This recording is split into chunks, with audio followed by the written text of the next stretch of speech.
The Bradford legacy belongs in the right hands. My father's voice cut through the silence as he slid the thick folder across the polished mahogany table. I stared at the inheritance transfer documents in disbelief, my fingers trembling. "You're giving everything to Richard? Even the company I've been running for 5 years?" My mother wouldn't meet my eyes as she added softly, "It's what your grandfather would have wanted, Vanessa." The weight of those words crushed something inside me as I realized what they truly meant. Despite my dedication, my achievements, my education, I would never be the right hands in their eyes. Not while my brother existed. Before we jump back in, tell us where you're tuning in from, and if this story touches you, make sure you're subscribed. Because tomorrow, I've saved something extra special for you, the ornate conference room of Bradford Holdings felt suddenly airless. The familiar space where I'd conducted countless meetings, now transformed into the site of my family's ultimate betrayal. Outside the floor-to-ceiling windows, Seattle's skyline glittered beneath. A rare clear sky, indifferent to the devastation unfolding on the 30th floor. "I don't understand." My voice emerged steadier than I felt, fingers pressed against the cool leather portfolio containing the documents. "I've increased profits by 37%. I've expanded into 3 new markets. Grandfather, specifically, designated me as his successor." My mother's perfectly manicured hand reached for mine, but I pulled away before she could touch me. "Darling, please try to understand. The board has concerns about your approach." The subtext wasn't subtle. My approach meant refusing to lay off 58 employees during last quarter's temporary downturn. It meant implementing parental leave policies that exceeded industry standards. It meant redirecting 10% of profits to the charitable foundation I'd established in my grandmother's name. "Richard shares your father's vision," my mother continued, her voice taking on that placating tone she'd used throughout my childhood whenever I questioned the family's unspoken rules. "The transition will be smooth. You'll still have your trust fund, of course." My father checked his watch, a gesture so familiar it sparked a flood of memories. Him checking the time during my high school graduation speech, during my MBA ceremony, during the board meeting where I presented my 5-year growth strategy for the company. "We have the Peterson meeting in 20 minutes, he said to no one in particular. "Vanessa, you can take these home to review, but we need them signed by Friday." Friday, 3 days to surrender everything I'd worked for since I was 22. "And if I refuse?" The question hung in the air, dangerous and electric. My father's expression didn't change, but something shifted in his eyes.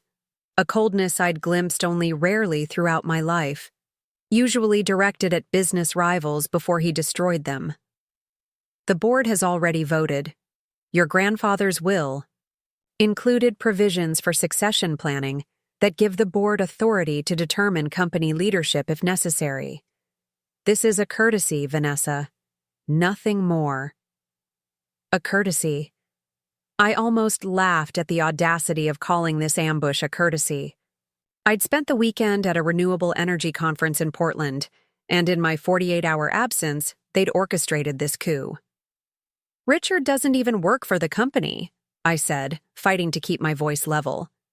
"He's been in London playing venture capitalist with his trust fund." "Your brother is returning next month to begin the transition," my mother said brightly, as if announcing a holiday surprise. "He's very excited about the opportunity." "I bet he is," I thought bitterly.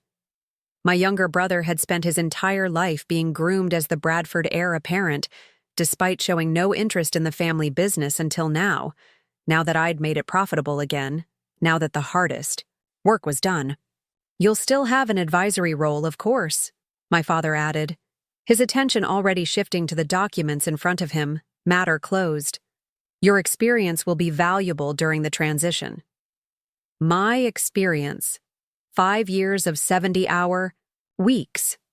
5 years of navigating the company through a recession, a supply chain crisis, and a complete digital transformation. 5 years of earning the respect of employees who initially saw me as nothing more than the boss's privileged daughter. All to be relegated to advisor to my brother, who couldn't tell a balance sheet from a bedsheet. The conference room door opened, and my father's executive assistant appeared with a carefully neutral expression. "Mr. Bradford, the Peterson Group has arrived early. They're waiting in the main reception area." "Thank you, Helen. We'll be right there." He stood, buttoning his suit jacket with the practiced motion of a man who'd spent decades in boardrooms. "Vanessa, we can discuss the details later if you have questions. Your mother and I are hosting the Wilsons for dinner tonight. You remember Connor Wilson? He's taken over his father's firm. You should join us."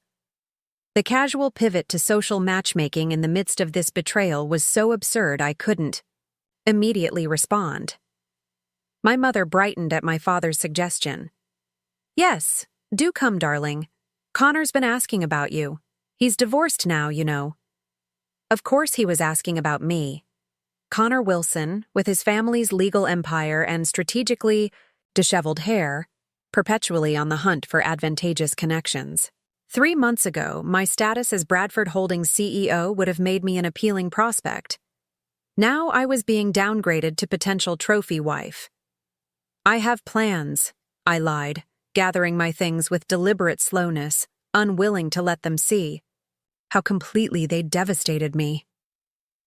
"Don't wait up." My mother's face fell in practiced disappointment. "Another rain check? That's the 3rd dinner you've missed this month." Because every family dinner lately had featured subtle digs about my management style, pointed questions about why I wasn't dating, and thinly veiled suggestions that perhaps the demands of running a corporation were too much pressure for me. The pieces suddenly clicked into place. Those dinners hadn't been family gatherings. They'd been reconnaissance missions, testing my defenses, looking for signs of weakness they could exploit to justify this takeover. "I have a company to run," I replied, the irony of the statement not lost on me. "At least for the next few days." My father's jaw tightened at my tone. "This attitude is precisely why the board supports our decision, Vanessa. Business isn't personal. It's about what's best for the company." I stared at him, this man who'd taught me my first lessons about finance using monopoly money, who'd once seemed 10 feet tall and infallible. Now I saw him clearly, a man so entrenched in outdated thinking that he couldn't recognize innovation when it was saving his own company. "You're right, Father. Business isn't personal." I picked up the folder without opening it. "Is there anything else?" My mother's perfectly lined lips parted as if to say something more, but my father shook his head slightly, their decades-old signal that a topic was closed for discussion. "We'll see you Friday then," he said, already moving toward the door, my mother falling into step beside him like a choreographed dance they'd performed countless times. I remained seated as they left, staring at the Seattle skyline beyond the glass. The Bradford building stood at the center of my view, 28 floors of steel and glass that had been our family's legacy for 3 generations. My grandfather had placed his weathered hands on my shoulders on my college graduation day and told me, "Someday, this will all be yours to protect and grow." Lies, it seemed, ran in the family. I waited until I was certain they'd reached the reception area before allowing the first tear to fall. Just one, a single hot streak of rage and betrayal that I quickly wiped away. There would be time for grief later. Now, I needed clarity. I opened the folder and began reading the documents that would strip me of my birthright, my professional achievements, and my future as I'd planned it. With each page, my initial shock crystallized into something harder, colder, and infinitely more dangerous to the Bradford family: resolve. They wanted me to surrender gracefully, to sign away my inheritance with a dutiful smile, and step aside for Richard, Golden Boy Richard, who'd never worked a day in his life, who'd blown through 2 trust funds before turning 30. My hands stopped trembling as I closed the folder without signing anything. If my parents and the board thought I would simply fade into the background of the Bradford family portrait, they had grossly miscalculated. I might be losing my inheritance, but they were about to lose something far more valuable: me. Preparing and narrating this story took us a lot of time, so if you are enjoying it, subscribe to our channel. It means a lot to us. Now back to the story. The elevator doors closed on the 34th floor, sealing me in blissful solitude for the 17-second descent to the parking garage. Only then did I allow my composure to crack, my reflection in the polished brass panels showing a woman I barely recognized, pale, hollow-eyed, with a muscle twitching at the corner of my jaw. I pressed the emergency stop button between floors 23 and 22, and the elevator jolted to a halt. The sudden silence was deafening. "Breathe," I whispered to myself, resting my forehead against the cool metal wall. "Just breathe." But each breath felt inadequate, as if my lungs had shrunk, unable to take in enough oxygen to fuel the rage and grief battling for dominance inside me. My stomach twisted with nausea, and I pressed my palm flat against my abdomen, willing away the physical manifestations of this betrayal. 5 years. For 5 years, I'd poured every ounce of my being into saving the company my grandfather had built from nothing. I'd postponed dating, declined vacations, missed friends' weddings, all to resurrect Bradford Holdings from the near bankruptcy my father's outdated business model had created. And now, with the company finally thriving, they were handing it to Richard on a silver platter. Richard, who'd called me 3 months ago from a yacht in Monaco to ask whether hostile takeover meant the same thing as aggressive acquisition. Richard, who still used our family accountant to manage his personal finances because he couldn't be bothered to learn the difference between stocks and bonds. Richard, whose greatest business accomplishment to date was investing in a friend's doomed cryptocurrency venture because the logo looked cool. My phone vibrated against my hip. I pulled it out to see my assistant Dakota's name flashing on the screen, followed immediately by a text. "Peterson meeting started 10 minutes ago. Your father told everyone you had a personal emergency. You okay?" Dakota, one of the few people at Bradford who knew exactly how much work I'd done to save the company. One of the many employees who would now answer to my brother, a man who viewed the workforce as overhead rather than assets. The mere thought of returning to that conference room, of sitting through a meeting pretending everything was normal while the vultures circled, was unthinkable. I texted back, "Taking the rest of the day. Please reschedule my appointments." Then I released the emergency stop, the elevator resuming its descent with a gentle lurch. By the time I reached my car, a sensible luxury sedan rather than the flashy sports cars Richard cycled through like seasonal wardrobes, my hands had stopped shaking.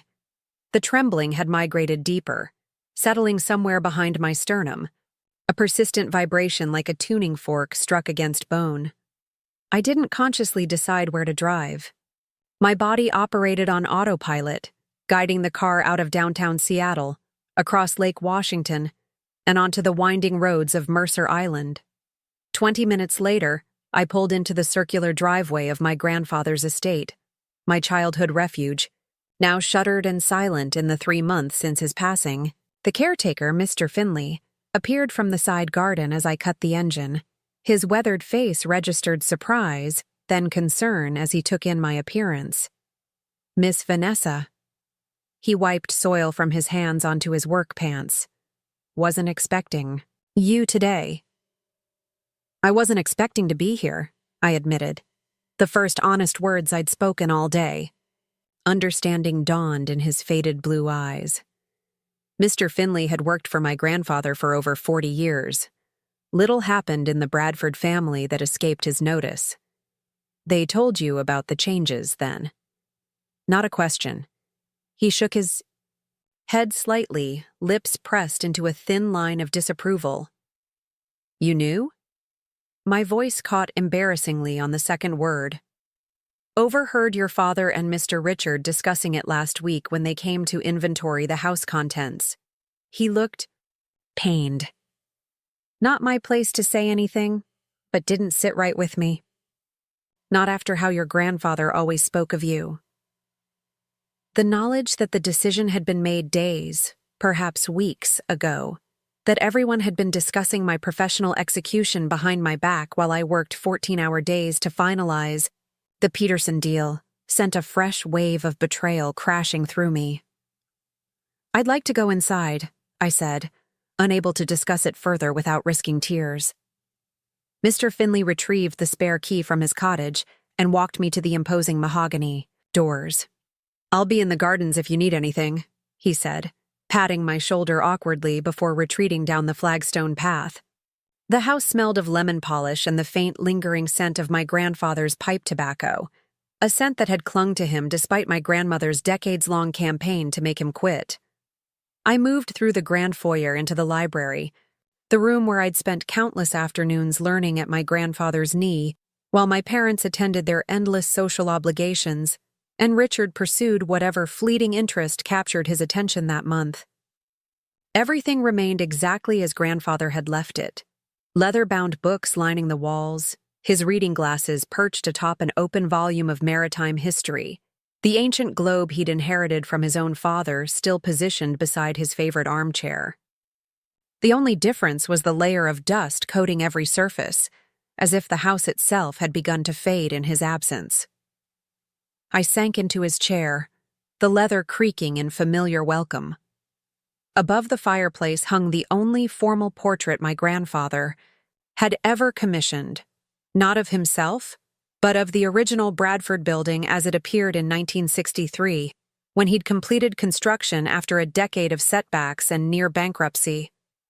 "Property is just land and buildings, Vanessa," he'd told me once, his voice gruff with emotion as he recounted how close he'd come to losing everything. "But a legacy? That's built on vision and grit." What would he say now, knowing his son and grandson had conspired to strip his chosen successor of her rightful place? The thought sent a fresh surge of grief through me.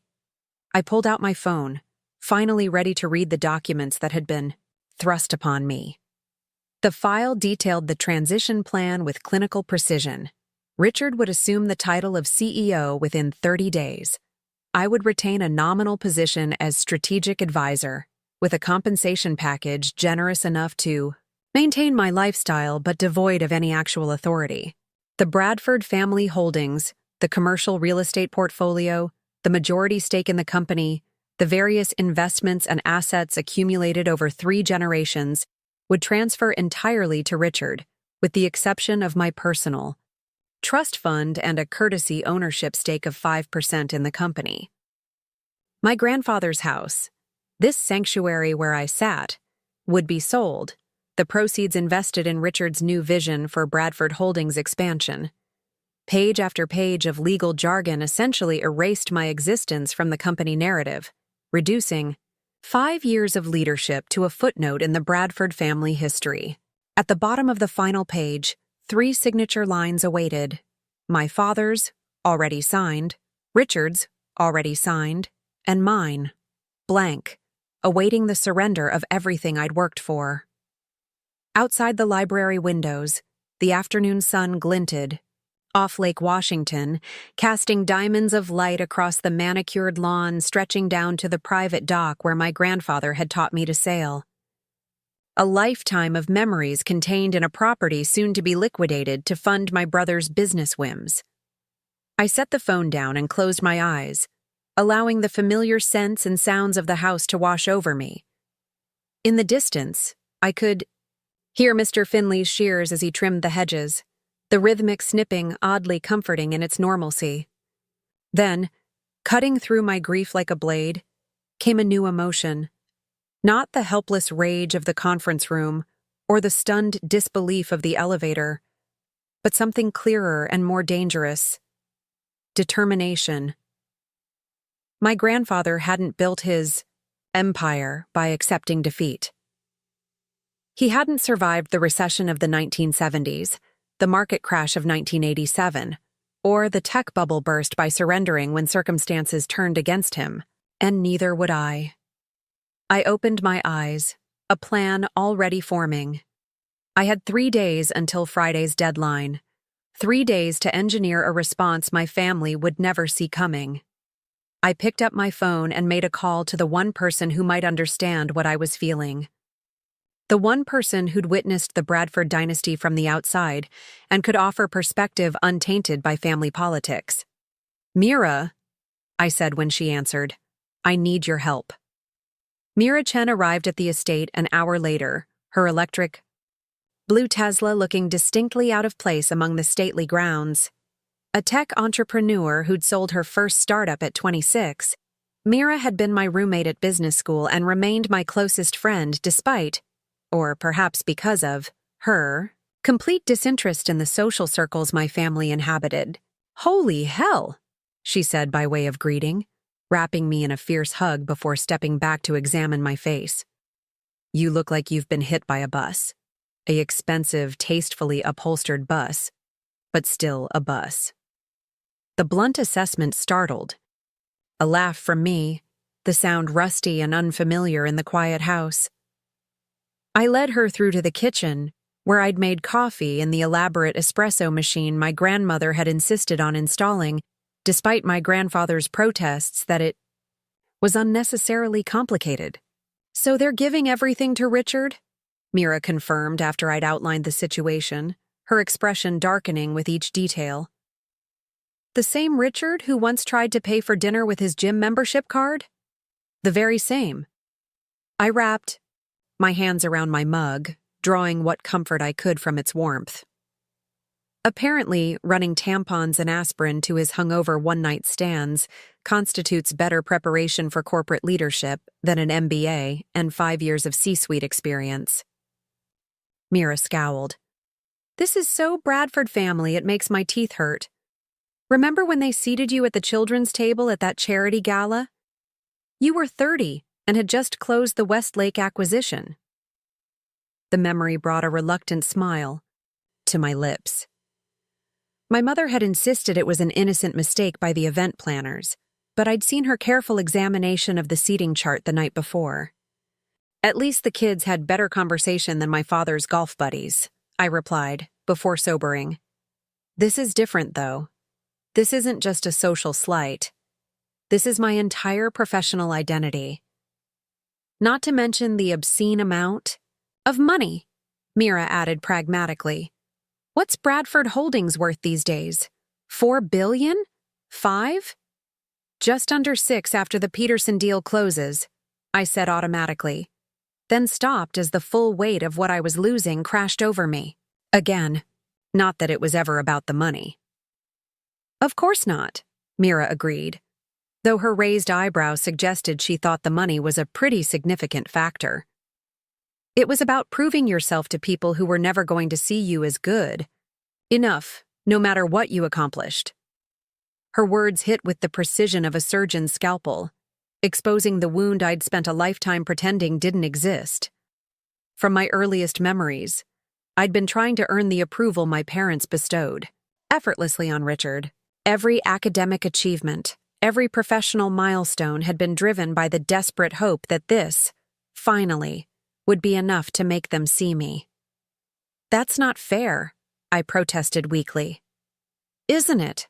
Mira countered, her dark eyes unflinching. "How many nights did I talk you down during business school when you were killing yourself to graduate first in our class? How many times have you canceled plans because your father needed something done immediately that somehow only you could handle?" I stared into my coffee, unable to deny the truth of her assessment. The pattern stretched back as far as I could. Remember, my desperate attempts to earn validation and my family's expert ability to move the goalposts just beyond my reach.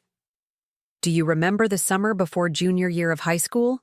I asked suddenly, surprising myself with the memory that surfaced. Mira shook her head. "We didn't meet until Northwestern. It was the summer my grandfather first started taking me seriously." I traced patterns in the condensation on the marble countertop. I'd spent years watching him teach Richard about the business, bringing him to meetings, showing him blueprints, explaining contracts. I was always just there. Background furniture. The ache of those years remained surprisingly sharp, despite the decades that had passed. Hours spent reading quietly in corners of my grandfather's office, absorbing everything but included in nothing. That summer, Richard was supposed to intern at Bradford Holdings, but he got an offer to work as a production assistant on a friend's indie film in California. My father was furious. They had this big fight about responsibility and obligation. Richard left anyway. I could still see my brother's triumphant expression as he'd thrown his duffel bag into his friend's convertible, speeding away from family expectations with the carefree confidence of someone who knew he'd be forgiven any transgression. My grandfather needed someone to organize his files. Boring, basic stuff. I volunteered. The memory warmed me even now. He was reluctant at first, didn't think I'd stick with it. But I worked 10 hours a day, 6 days a week.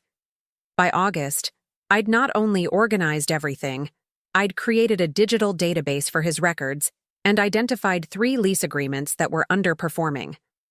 Mira's expression softened. So that's where it started, your relationship with the company. I nodded. My grandfather took me to dinner at Canlis to celebrate, told me I had good instincts. It was the first time anyone in my family had acknowledged that I might have something valuable to contribute. And your parents?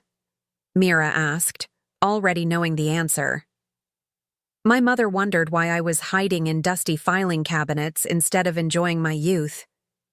My father said it was cute that I was playing at business. The dismissal had stung, but my grandfather's quiet pride had been enough to sustain me. When Richard came back from California without ever having worked on the film, he'd spent the summer surfing instead. They threw him a welcome home party. Mira reached across the counter to squeeze my hand. Classic Bradford. And yet you still went into the family business. Because of my grandfather, I said simply. He believed in me when no one else did. After that summer, he included me in everything, taught me, challenged me, supported me. He's the reason I went to business school instead of pursuing art history. Art history, my secret passion, abandoned for Bradford Holdings. Sometimes I still dreamed about the alternative path, curating exhibits, writing scholarly articles, spending days immersed in beauty rather than balance sheets, a world away from profit margins and board meetings. And now they're dismantling his legacy, Mira said, bringing me back to the present crisis. Giving Richard control after your grandfather specifically chose you as his successor. According. To my father, the succession plan was always flexible. The bitterness in my voice surprised even me. Apparently, that clause about board authority was meant to ensure the company remained under proper leadership. Proper meaning male, Mira translated flatly. I couldn't deny it. For all his progressive business strategies, my grandfather had been a man of his generation. He'd believed in me, mentored me, chosen me as his successor. But he'd left that fatal loophole in his will, perhaps never imagining my father would exploit it against his own daughter. So what now? Mira asked, draining her coffee and setting the mug down with decisive finality. Please tell me you're not just going to sign those papers. I met her gaze, feeling clarity solidify within me like crystal forming in solution. I called you because I need perspective, not consolation. And because what I'm considering might burn every bridge I have with my family. Mira's slow smile was positively wolfish. Now we're talking. What exactly did you have in mind? I pulled out my phone and showed her the email I'd drafted but not yet sent. A message to Bradford Holdings' 5 largest clients, the relationships I'd personally cultivated over the past 5 years. That's a good start. Mira nodded approvingly. But if you really want to fight this, you need leverage. What kind of leverage can I possibly have? They control the board, the shares, the legal team, everything.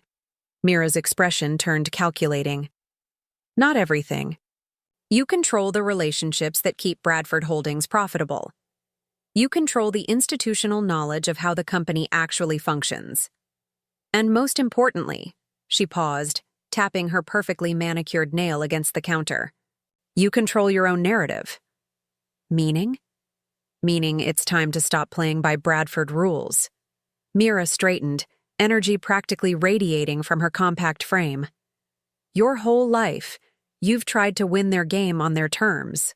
But what if you changed the game entirely? The question hung between us, dangerous and exhilarating in its possibilities. I don't even know where to start, I admitted. Mira glanced at her watch. Well, we have exactly 62 hours until your Friday deadline. I suggest we start by figuring out exactly what you want. What I want? The question struck me as absurdly simple, yet profoundly complex. Yes, Vanessa. Not what would make your parents proud, or what your grandfather would have wanted, or what Bradford Holdings needs. Her voice gentled. What do you, Vanessa, Elizabeth Bradford, want for your own life? No one had asked me that question in so long that I wasn't sure I remembered how to answer it. By midnight, my grandfather's library had transformed into a war room. Takeout containers from Mira's favorite Thai restaurant littered the antique desk, and 3 laptops glowed in the dimness, casting our faces in electronic blue light. We'd been joined by Dakota, my assistant, whose organizational skills were matched only by her loyalty, and Nate Harrington, Bradford Holdings legal counsel, and more importantly, my grandfather's personal attorney before joining the company. They can't actually force you to sign, Nate confirmed, his bow tie loosened after hours of reviewing documents. At 58, he was one of the few executives who predated my tenure at Bradford. But they don't need your signature to execute. The board's decision.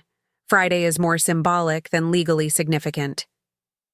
Symbolic matters to the Bradfords, Dakota commented, not looking up from her screen where she was compiling a dossier of my achievements as CEO. Mr.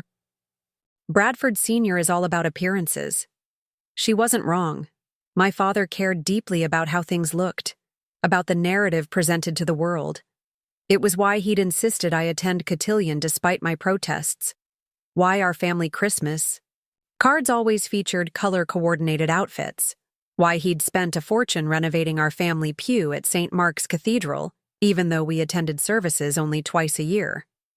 So I could refuse to sign, I said slowly, but the outcome remains the same. With one significant difference, Nate corrected, leaning forward. Refusing to sign means you're not agreeing to the non-compete clause buried on page 17. Mira's head snapped up. Non-compete? You didn't mention that. Because I didn't get that far in the document, I admitted. What kind of non-compete? Nate's expression was grim. The scorched earth variety. 5 years. Nationwide prohibition on working in commercial real estate development, property management, or corporate consulting. Essentially bars you from any industry where you might compete with Bradford Holdings. That's outrageous, Mira protested. No court would enforce something that broad. They might not have to, Nate said. The penalty for violation includes forfeiture of your trust fund and that 5% ownership stake they're generously leaving you. The pieces clicked into terrible clarity. So they're not just removing me from the company. They're trying to ensure I can't establish a competing business or work with Bradford's clients in any capacity. Precisely. Nate removed his glasses, pinching the bridge of his nose wearily. It's unusually punitive language, even for a family business transition. Dakota looked up from her laptop, her expression troubled. They're afraid of you. The simple observation hung in the air, resonating with unexpected truth. They were afraid, not of me personally, but of what I represented. Of the changes I'd implemented, the innovations I'd championed, the old guard I'd gradually replaced with more diverse, forward-thinking leadership. I've spent 5 years dragging Bradford Holdings into the 21st century, I said slowly. And they've spent that same time resisting every step. Nate nodded. Your father and the old guard on the board were particularly unhappy about the Westlake acquisition. Using company capital to purchase that arts district for rehabilitation rather than luxury condos. That arts district is projected to return 17% on investment over 5 years while providing affordable studio spaces for local artists and generating positive community engagement, I countered, the familiar defense rising automatically to my lips. I know, Nate said gently. But your father called it charity masquerading as business in at least 3 board meetings. Another piece of the puzzle slid into place. My passion project, the development that combined my secret love of art with sound business principles, had been the final straw for my father. He couldn't understand why anyone would prioritize community impact alongside profit margins. So, what are my options? I asked, trying to focus on solutions rather than the growing sense of betrayal. From a legal standpoint? Limited, Nate admitted. Your grandfather's will contains that succession planning clause. The board has voted, and the family shares are aligned against you. Fighting it directly would be an uphill battle with minimal chance of success. Then we don't fight directly, Mira interjected, her expression fierce in the laptop glow. We need to think asymmetrically. Dakota straightened, her fingers poised over her keyboard. What if we looked at this not as keeping your position at Bradford, but as negotiating your exit on your terms? The suggestion initially stung. It felt like surrender. But as I considered it, a new possibility emerged. What would that look like? For starters, rejection of the non-compete, Nate said immediately. That's non-negotiable. Full severance. As outlined in your employment contract, Dakota added, already typing. That's 2 years' salary plus performance bonuses. Public acknowledgement of your contributions, Mira contributed. A press release that properly credits your leadership over the past 5 years. And the Westlake Arts District, I said. Quietly, the idea forming as I spoke it.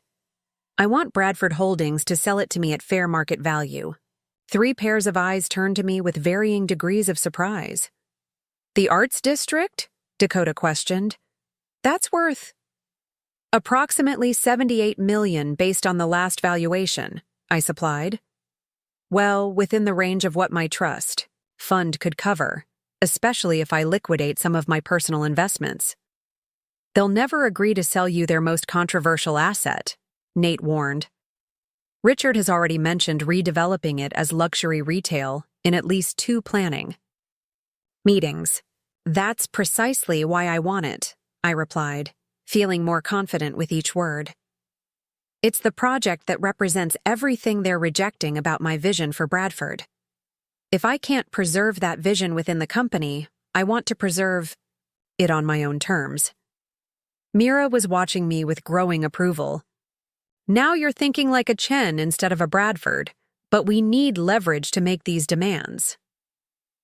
The Peterson deal, Dakota said suddenly. It hasn't closed yet, and you're the primary relationship manager. They specifically requested you lead the acquisition. Nate straightened, his legal mind clearly assessing this angle. If Peterson pulled out, it would decrease Bradford's projected quarterly earnings by nearly 18%. The stock would take a significant hit. I can't sabotage a deal I worked for months to secure, I protested. That's not ethical. Not sabotage, Dakota clarified. But you could request a meeting with Sarah Peterson tomorrow to inform her of the leadership changes, transparency about a significant management transition that might affect their acquisition. That's not just ethical, it's expected. And if Sarah Peterson happens to express concerns about proceeding under new leadership? Mira trailed off suggestively. I'm not comfortable manipulating clients, I said firmly. It's not manipulation, to be honest, Dakota countered. The Petersons chose Bradford Holdings largely because of your reputation and vision. They deserve to know that vision is changing. She had a point. The Peterson family had specifically cited my environmental commitments and community-centered development approach as key factors in selecting Bradford over our competitors. There's another avenue we haven't discussed, Nate said carefully.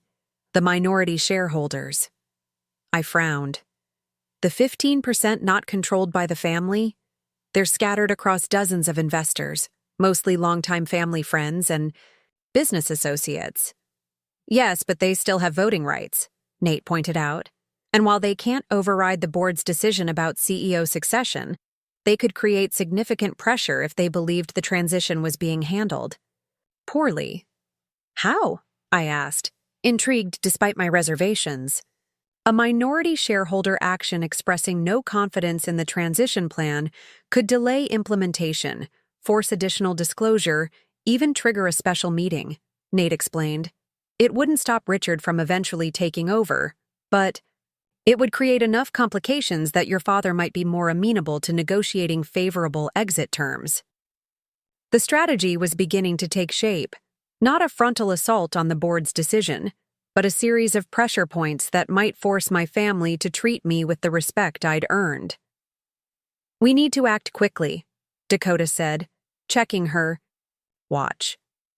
If we're meeting with the Petersons tomorrow, I need to arrange that first thing in the morning. And I'll need to discreetly contact key minority shareholders, Nate added. There are at least 3 who have expressed concerns about Richard's business acumen in the past. Mira closed her laptop with decisive finality. This is good, but it's still too reactive.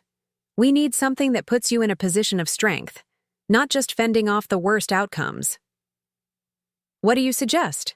I asked, recognizing the gleam in her eye that had preceded some of her most brilliant business maneuvers. You need to create an alternative, she said simply. Not just walking away from Bradford with your trust fund intact, but walking towards something new. Something that demonstrates exactly what they're losing by pushing you out. A competing company? The idea seemed simultaneously terrifying and exhilarating. Better, Mira countered. A new vision entirely. Something that capitalizes on your strengths and experience but isn't just Bradford 2.0. She gestured to the Arts District plans spread across the desk. You've always been passionate about the intersection of business and culture. What if you built something around that? The possibility unfurled in my mind like a map to an undiscovered country. A development firm focused on cultural preservation and community enhancement, combining profitability with purpose. Cultural Impact Partners, I said softly, the name materializing fully formed. Specializing in adaptive reuse of historic properties for arts and community spaces. Dakota was already typing, her fingers flying across the keyboard. I can have domain names secured and preliminary branding concepts by morning. I know at least 3 investors who would back you immediately, Mira added. People who tried to partner with Bradford but were turned away because the projects were too niche for your father's taste. For the first time since sitting in that conference room watching my future disintegrate, I felt something like hope kindling in my chest. Not just the determination to fight back, but genuine excitement about what might lie beyond Bradford Holdings. We need to be careful, Nate cautioned. Until we've negotiated the terms of your departure, any concrete steps toward a competing venture could strengthen their position on the non-compete. So, we prepare everything, but don't formally launch until after negotiations are complete. Mira summarized. Dakota, you'll need to use personal email for anything related to Cultural Impact Partners. And Vanessa, absolutely no company resources or devices for this planning. I nodded, the seriousness of our gambit settling over me. We were formulating a sophisticated exit strategy in less than 72 hours, challenging one of Seattle's oldest family dynasties. If we miscalculated, I could lose everything, the company, my trust fund, even my professional reputation. But the alternative, silently accepting my family's betrayal, watching as Richard dismantled my achievements, was unthinkable. There's something else we should discuss, Dakota said hesitantly. Your brother arrives from London tomorrow evening. your mother has organized a welcome dinner at Canlis. The same restaurant where my grandfather had first recognized my potential. The symmetry was painfully perfect. I wasn't invited, I said flatly. Dakota's expression confirmed what I already suspected. The reservation is for 4. Your parents, Richard and Bradley Wilson. Bradley Wilson? The real estate reporter for the Seattle Business Journal? Nate asked, alarmed. They're already planning the press rollout. The final insult, they would announce Richard's ascension over premium Wagyu and $100 bottles of wine, crafting the public narrative of a smooth, planned succession, while erasing my contributions entirely. Then we need to control our own narrative, I said, my voice steady despite the anger churning beneath it. Dakota, contact Lucia Reyes at Innovator Magazine. See if she's available for breakfast tomorrow. Lucia had been trying to profile me for months, a feature on women transforming Seattle's business landscape. I'd repeatedly delayed, uncomfortable with the personal spotlight. That reluctance now seemed like yet another concession to Bradford family values, another way I'd diminished myself to maintain peace. No more. It's nearly 2 a.m, I said, surveying our makeshift command center. We should get some rest. Tomorrow will be a decisive day. As Nate and Dakota gathered their things, Mira pulled me aside, her expression serious. Are you sure you're ready for this?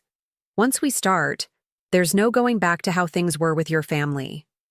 I glanced around the library, at the shelves of books my grandfather had collected over a lifetime, at the portrait of the building that bore our family name, at the legacy I'd fought to preserve and evolve. Things already changed the moment. They decided Richard deserved everything I've worked for, I replied. Now it's time they learned what I'm really worth. Morning arrived with brutal swiftness. After 3 hours of fitful sleep on my grandfather's leather sofa, I awoke to the gentle chime of my phone alarm and the less gentle reality of what lay ahead. Mr. Finley had thoughtfully left fresh towels in the guest bathroom, and I showered, quickly, mentally rehearsing my approach for the day's confrontations. My overnight bag in the car contained one business outfit, a charcoal gray suit I'd planned to wear to the Peterson meeting before my world imploded. It would have to do for both breakfast with Lucia Reyes and whatever corporate battles awaited at Bradford Holdings. As I dressed, my phone lit up with messages. Dakota confirming Lucia had eagerly accepted the breakfast invitation. Mira sending a securely encrypted folder of preliminary business plans for cultural impact partners. Nate advising caution in my meeting with the Petersons. And a text from my mother. Darling, have you had a chance to review those documents? Your father would like to discuss your thoughts before the dinner with Richard tonight. No mention of the fact that I hadn't been invited to said dinner. No acknowledgement of the monumental betrayal their documents represented. Just the same breezy assumption that I would fall in line, as I always had. I left the message unanswered. Lucia Reyes was already seated at Oddfellows when I arrived, her recorder and notebook arranged precisely beside her coffee cup. At 42, she had established herself as the preeminent chronicler of Seattle's business evolution, with a particular focus on underrepresented voices in the corporate landscape. This is unexpected, she said after we exchanged greetings, her shrewd eyes taking in my expression. I've been trying to get this interview for months. Timing is everything in business, I replied, settling into the chair across from her. And recent developments at Bradford Holdings have made this the perfect moment for a conversation about leadership transitions. Her eyebrows rose slightly. Leadership transitions? That's not language I expected from someone who's spent the past 5 years revitalizing a legacy company. Sometimes revitalization requires more radical change than a single company can. Accommodate, I said carefully. Bradford Holdings has been my professional home, but I'm beginning to envision new possibilities. Lucia's journalistic instincts visibly sharpened.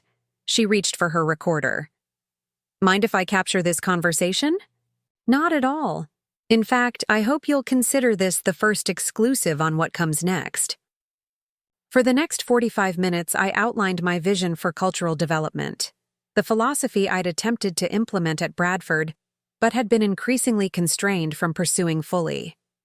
I shared success metrics from the Westlake Arts District, explained how community-centered development could generate both social and financial returns, and hinted at future ventures that would expand on these principles.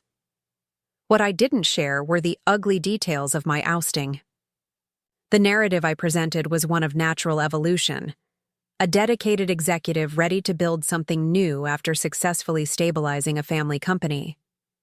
"This sounds like more than a theoretical exercise," Lucia observed astutely, pausing. The recorder. "Are you actually leaving Bradford?" I met her gaze steadily. "I'm exploring opportunities that align more completely with my vision for ethical development.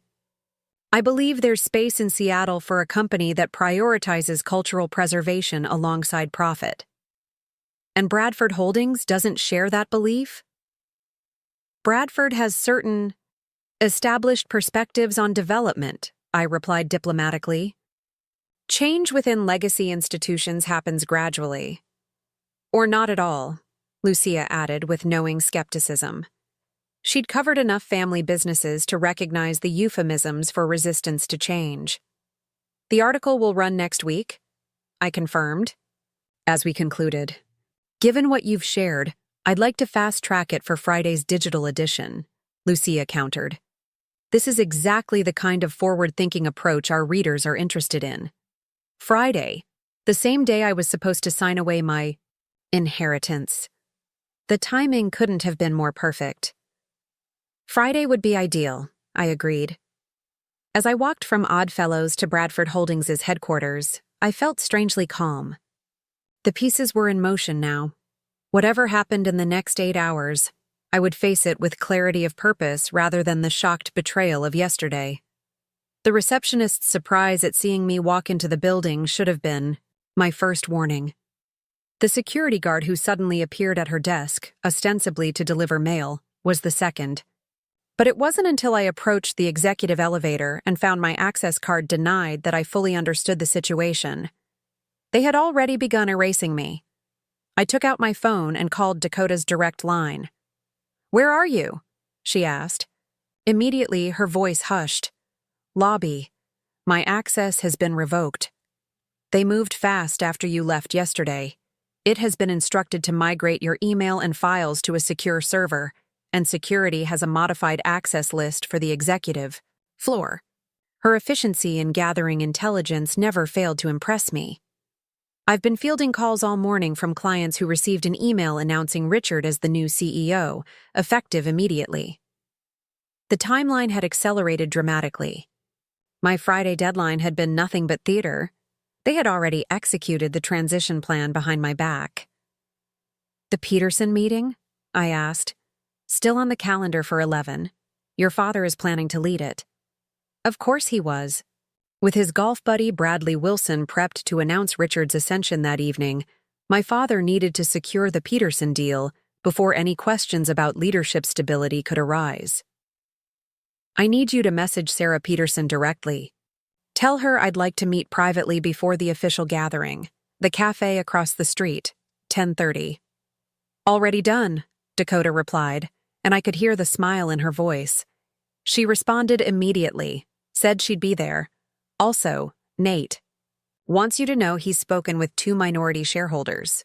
They're concerned about the abrupt transition and have requested a special information session before approving the Peterson acquisition." Another piece falling into place. "And my father?" "Currently in what appears to be a heated call with Richard. From what I could hear passing his office, there's concern about the timing of Richard's flight. Apparently, he missed his connection in New York and won't arrive until just before the dinner. So my golden boy brother was complicating matters with his typical lack of reliability. Small consolation, but I'd take it. "I need access to the building for the Peterson meeting," I said, watching as another security guard joined the first, both pretending not to observe me. "Use the service entrance on 3rd. Maintenance owes me a favor. I'll have someone meet you there at 10:15. By 10:45, I was seated across from Sarah Peterson in the quiet corner of Cafe Argento. At 56, Sarah had inherited her family's manufacturing business during the 2008 financial crisis and not only saved it from bankruptcy, but transformed it into one of the Northwest's most innovative sustainable product companies. Her silver bob and practical attire belied both her wealth and her razor-sharp business acumen. "This is unexpected," she said, echoing Lucia's earlier sentiment, "especially given the email I received this morning announcing your successor." "That's precisely why I wanted to meet privately," I replied. "The transition is happening more abruptly than anticipated." Sarah studied me over her espresso. The email described a long-planned succession. "Your father characterized it as the culmination of a carefully orchestrated leadership development process." The description was so absurd I couldn't suppress a brief, bitter laugh. Is that what he called Richard's decade of interrupted education, failed startups, and extended European vacations? Leadership development? Sarah's expression softened slightly. I suspected the official narrative might be somewhat sanitized. Bradford family dynamics have always been subject to interpretation. The diplomatic phrasing reminded me why Sarah was such a formidable negotiator. She could convey volumes of skepticism without a single impolite word. "The truth is rather less orchestrated," I admitted. "I was informed of this transition yesterday. It was not mutual, not planned, and certainly not my idea." "I see." Sarah set down her cup with deliberate precision. "And you're telling me this because you deserve transparency from a business partner, and because the vision and values that attracted Peterson Manufacturing to Bradford Holdings are about to change significantly. You're suggesting we reconsider the acquisition." "I'm providing context so you can make fully informed decisions," I corrected carefully. "The Peterson deal was structured around sustainability principles and community investment thresholds that aligned with my leadership priorities. I cannot guarantee my brother shares those priorities." Sarah leaned back, her expression calculating. "Would it surprise you to know that your father called me personally this morning to assure me that all aspects of our agreement remain unchanged?" "It wouldn't surprise me at all. My father excels at saying whatever is necessary to close a deal." "And yet Peterson Manufacturing has partnered successfully with Bradford Holdings for nearly 40 years. "With my grandfather," I clarified, "who, for all his traditional perspectives, was a man of absolute integrity.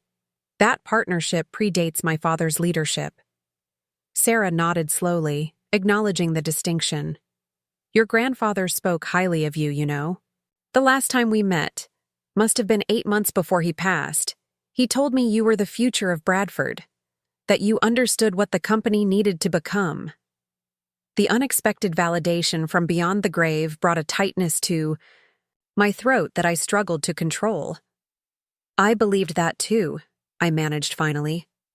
"I was wrong. Perhaps." Sarah gathered her things, signaling the end of our conversation. "Or perhaps the future takes unexpected forms. The acquisition meeting begins in 10 minutes. Will you be attending?" The question carried layers of meaning beyond its practical implications. Would I participate in the corporate theater of a smooth transition? Would I maintain the facade of Bradford family unity? Would I surrender quietly to preserve business relationships I'd spent years building? "No," I said, the decision crystallizing as I spoke it. "I've said what I needed to say. What happens next is entirely up to Peterson Manufacturing." Sarah stood, extending her hand. "It's been a pleasure working with you, Vanessa. I suspect we'll have opportunities to collaborate again, though perhaps in different capacities." As she left, I noticed a familiar figure at a table near the window, my father, watching our interaction with undisguised alarm. How long he'd been there, I couldn't say, but his presence confirmed what I'd already suspected. He had never intended to honor the Friday deadline. The board vote had likely happened before I'd even been informed of the decision. The game had been rigged from the start, but now, finally, I was playing by my own rules. I watched my father hurry out of the cafe, phone already pressed to his ear as he headed toward the Bradford building. Whatever damage control he was initiating would occupy him for at least the next hour, giving me a narrow window of opportunity. My own phone vibrated with an incoming call from a number I didn't recognize. "Vanessa Bradford," I answered, moving toward the exit. "Ms. Bradford, this is Harriet Moss from Seattle First Bank." The woman's crisp, professional tone carried a note of concern. "I'm calling regarding some unusual activity on your accounts." I paused on the sidewalk, pedestrians flowing around me like water around a stone. "What kind of unusual activity?" "There appears to be a freeze request on your personal accounts as well as your trust fund. It was submitted this morning with what seems to be appropriate authorization, but given the nature of the request and the substantial sums involved, our protocol requires direct confirmation with the account holder." Cold understanding washed over me. They weren't just removing me from the company, they were attempting to cut off my financial resources as well. "I did not authorize any freeze on my accounts," I said firmly. "Who submitted the request?" A brief pause. "The request came from Bradford Holdings' financial department, co-signed by your father as trustee." "Trustee?" I repeated incredulously. "I'm 34 years old. My trust converted to direct control on my 30th birthday." Another pause, longer this time, filled with the sound of keyboard clicks. "That's correct. The trust conversion was processed 4 years ago. This freeze request incorrectly cited trustee authority." Her voice took on a sharper edge. "Ms. Bradford, would you be available to come to our downtown branch this afternoon? I believe we need to review your account security protocols." "I'll be there at 1, I confirmed, already calculating how this affected our plans. Dakota was waiting at the service entrance when I arrived, her expression tight with concern. "Nate's been trying to reach you. Your building access isn't the only thing they've revoked. Your email has been disconnected, and IT is conducting what they're calling a security audit of all your files."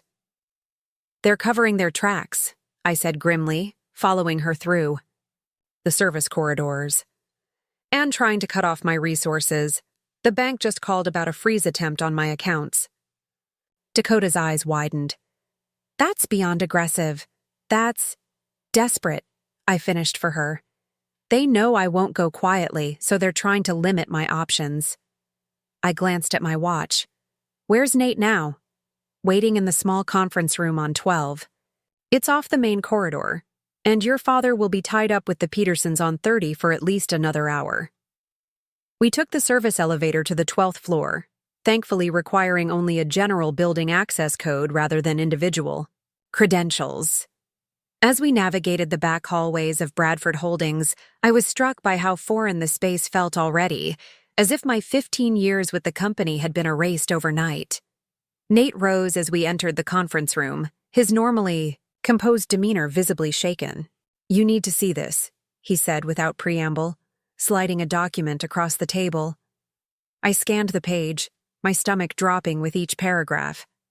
It was an amendment to my grandfather's will, dated just 3 weeks before his death, dramatically, altering the succession provisions we'd all understood to be in place. "This can't be real," I said, looking up at Nate. "Grandfather and I discussed the succession plan extensively in his final months. He never mentioned any changes." "It appears genuine," Nate replied reluctantly. "The signature matches, and it was witnessed by your father and Bradley Wilson's father, Judge Wilson. The same Bradley Wilson who would be attending tonight's announcement dinner." The connections were becoming clearer by the minute. "Where did you find this?" I asked, examining the document more carefully. "It was delivered to my office this morning by courier. No cover letter, no explanation." Nate's discomfort was evident. "Vanessa, if this amendment is legitimate, it significantly strengthens the board's position." It explicitly names Richard as the preferred successor should the board determine he's prepared to assume leadership. "All convenient timing," Dakota observed acidly. "This document appears just when they need it most." I reread the critical passage, noting the precise legal language that created the loophole my father had exploited. The authenticity of the by amendment seemed plausible. It was drafted in my grandfather's characteristic style, with his preferred legal phrasings. And yet, "The date," I said suddenly, pointing to the document. "March 17th. Grandfather was in the hospital that entire week. I visited him daily." Nate frowned, leaning closer. "Are you certain? The witnesses have attested that this was signed at his home office." "Absolutely certain. He had pneumonia. They only released him on the 21st. I pulled out my phone, opening my calendar app and scrolling back. "Look, here are my hospital visit entries. And here's the reminder to pick up his prescription when he was discharged." Dakota was already typing furiously on her tablet. "The hospital would have admission records," she said. "If we can prove he was physically incapable of signing this document on the date indicated, it would invalidate the amendment entirely," Nate finished, his expression shifting from concern to calculating interest, "and potentially constitute fraud if your father knowingly presented a falsified document." The implications were staggering. If we could prove the amendment was fraudulent, it would not only undermine the board's decision, but could expose my father to serious legal consequences. "We need those hospital records," I said, already moving toward the door. Dakota, "On it," she confirmed. "My cousin works in medical records at Swedish. She can't access them directly, but she'll know the fastest legitimate way to request them." A soft knock at the conference room door froze us all in place. After a tense moment, the door opened to reveal Sophia Reeves, Bradford Holdings VP of Marketing and my father's most loyal executive ally. "I thought I might find you skulking about," she said, her perfectly painted lips curved in a smile that didn't reach her eyes. "Your father would like to see you in his office, immediately." The demand was so absurdly presumptuous that I almost laughed. "I'm afraid I have a prior commitment," I replied coolly. Sophia's smile tightened. "He said you might say that. He also said to inform you that if you're not in his office in 5 minutes, he'll be forced to contact law enforcement regarding unauthorized access to the building and potential corporate espionage." "Corporate espionage?" Dakota echoed incredulously. "She's still the CEO until the board formally installs Richard." "That transition was completed this morning in an emergency session," Sophia replied, examining her manicure with studied casualness. "The paperwork is being finalized as we speak. So technically, Vanessa is no longer authorized to be in confidential meetings on Bradford property." Nate stepped forward, his bow tie slightly askew in his agitation. "As legal counsel for Bradford Holdings, I can assure you that proper protocols for leadership transition have not been followed. The board cannot simply—" "Perhaps you should join this meeting with Mr. Bradford," Sophia interrupted smoothly. "He mentioned having concerns about divided loyalties among certain executive staff." The threat was clear. Nate's position was also in jeopardy if he continued supporting me. I touched his arm gently. "It's all right, Nate. I'll speak with my father." To Sophia, I added, "You can tell him I'll be there in 15 minutes. I have a call to complete first." 5 minutes, she insisted. He was quite clear. "Then he can wait 10 extra minutes," I replied with a calm I didn't entirely feel. "I'm sure he's had plenty of practice being disappointed by his children." Color rose in Sophia's cheeks at the direct challenge, but she merely inclined her head stiffly before withdrawing. "You can't seriously be considering meeting with him," Dakota protested once the door closed. "It's obviously a trap." "Of course it is," I agreed. "But it's also an opportunity. While I keep him occupied, you two can focus on obtaining those hospital records." I turned to Nate. "If this amendment is fraudulent, what's our next step?" He considered for a moment. We'd petition for an emergency injunction against the leadership change pending investigation of the succession documentation. It wouldn't reverse what's already happened, but it would pause any further actions, including that non-compete enforcement. How quickly could we file? If we had definitive proof, I could have the paperwork ready by end of day. I checked my watch. Nearly noon. Dakota, I need those records by 3 at the latest, and I need you to move my bank appointment to 4. Tell Harriet Moss it's urgent. What are you going to do? She asked, concern evident in her expression. I'm going to buy us time, I replied, gathering my things, and find out exactly how far my father is willing to go to maintain control of Bradford Holdings. The walk to my father's office on the 30th floor felt surreal, like moving through a familiar dream that had suddenly taken a nightmarish turn. Employees I'd worked alongside for years averted their eyes as I passed, conversations falling, silent in my wake. News of my ousting had clearly spread throughout the company, leaving a wake of awkward uncertainty. My father's executive assistant, a woman who had sent me birthday cards each year since I was 10, couldn't meet my gaze as she buzzed me into his office. He's expecting you, she murmured, her voice barely audible. The office that had once belonged to my grandfather remained largely unchanged since his tenure. The same imposing mahogany desk, the same wood-paneled walls adorned with architectural awards and family photos, the same sweeping view of Elliott Bay that had captivated me as a child.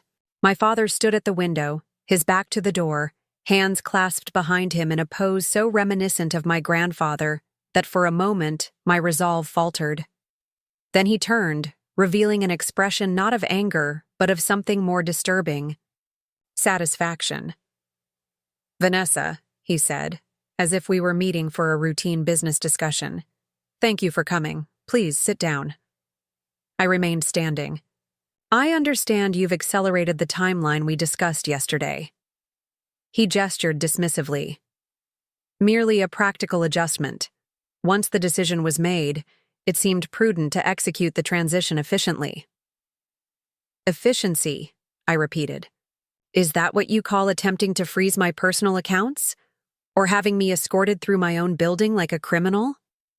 A flicker of something, perhaps surprise that I'd discovered the account freeze so quickly, crossed his face, before his expression smoothed back to practice neutrality. Security protocols are standard in leadership transitions, he replied. As for your accounts, that was simply a precautionary measure while we audit company expenditures. My personal accounts have nothing to do with company expenditures. Don't they? He moved to his desk, opening a folder with deliberate slowness. Our preliminary review shows several concerning patterns of resource allocation under your management. The Westlake Arts District, for instance, appears to have benefited certain organizations with which you have personal connections. The implication was both clear and absurd. You're suggesting I embezzled funds through legitimate business investments that were approved by the board, including you?